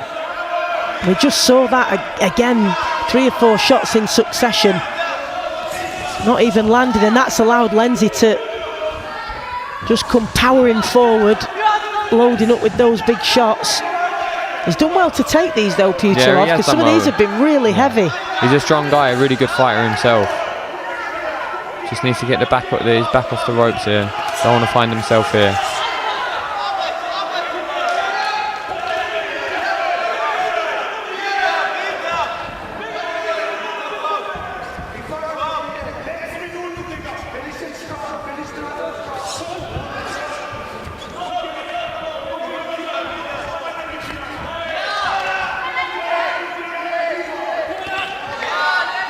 Multiple instructions being given at ringside in different languages as well, Lewis, so that's really difficult to compute in your brain while you're trying to box. A quick switch of the stance from Lindsay, but went back to orthodox fairly quickly.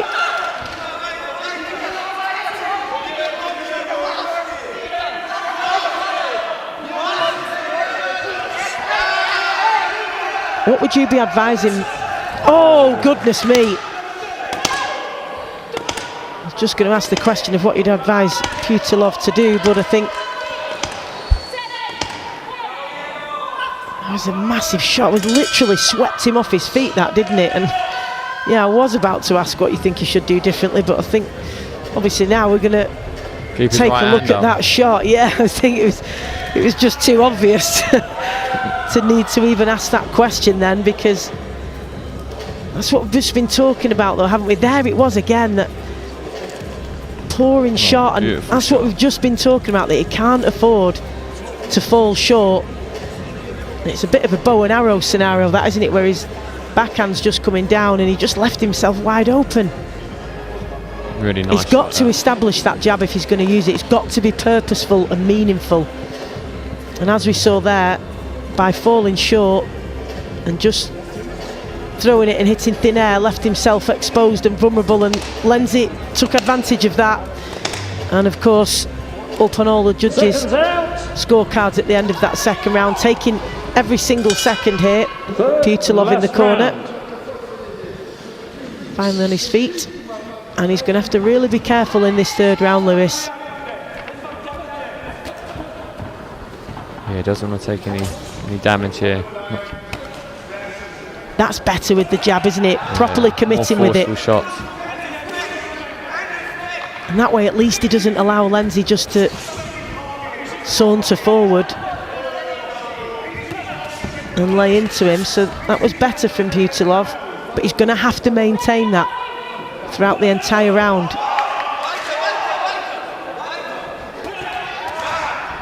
This is better, stepping in and committing with his shots. Still got to stay switched on defensively though.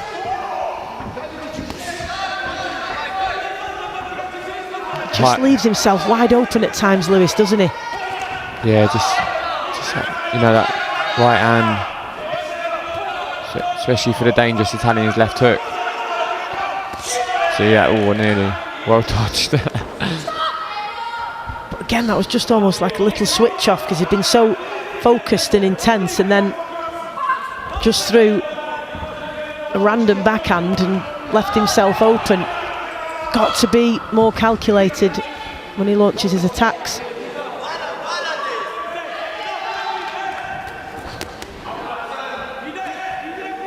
This is much better from Putilov in this round. He's stepping in behind that jab, committing with his shots. And Lindsay not been able to put his shots together as effectively. This is good from the German in blue.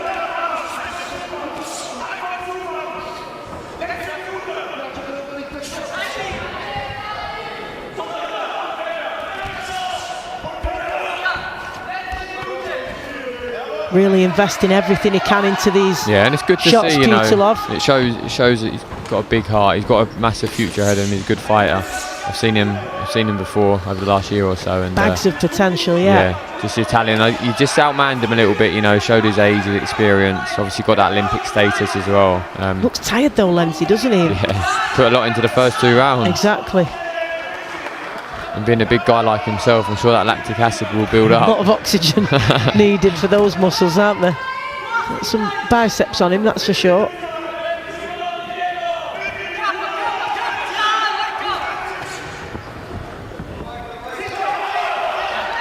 Final stages, and Putilov, big credit to him because he's really especially after put a taking good big round shot together. at the end of the second. Great recovery that, and showing real champion's mentality to cope with that, and then come back with the third round like that. I thought it was impressive from Putilov because that was a big shot that he shipped on top of the ones that he took in the first round, and you know, he rallied there, didn't he, and put a really good third round together. Yeah, good performance from both, for sure.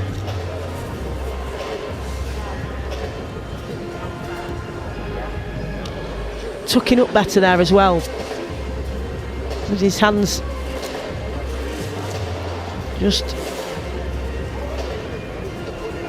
in that position, just cupping the sides of his head so he wasn't quite as vulnerable as he was in the first round. But there we see, exposed there, of course. And Lenzi will do that. Some of the shots he's landed has been superb. All right, ladies and gentlemen, in this contest. Let's get the result. 68. After 3 rounds of boxing, we go to the scorecards where your officials at ringside scored a unanimous decision victory in favour of your winner. And boxing out of the red corner, representing Italy, Diego Lenzi. So good performance from Diego Lenzi. Made a good account of himself, the German Putilov, but ultimately through to the final now. So that will be Italy's Diego Lenzi and Joel Ramos da Silva of Brazil in the super heavyweight final. And goodness me, do we have an exciting lineup of finals in store tomorrow. It'll be live on the World Boxing YouTube channel from 12. 13 finals, high quality, world-class Olympic style boxing to conclude a great year of international competition. And all of those boxers, of course, looking to secure gold at these World Boxing Cup finals tomorrow here in Sheffield. We'll be back with you tomorrow from 12. Huge thank you to Cameron McKay and Lewis Richardson for joining us on commentary. I've been Stacey Copeland. Thank you for your company, and we'll look forward to sharing the finals with you tomorrow from 12.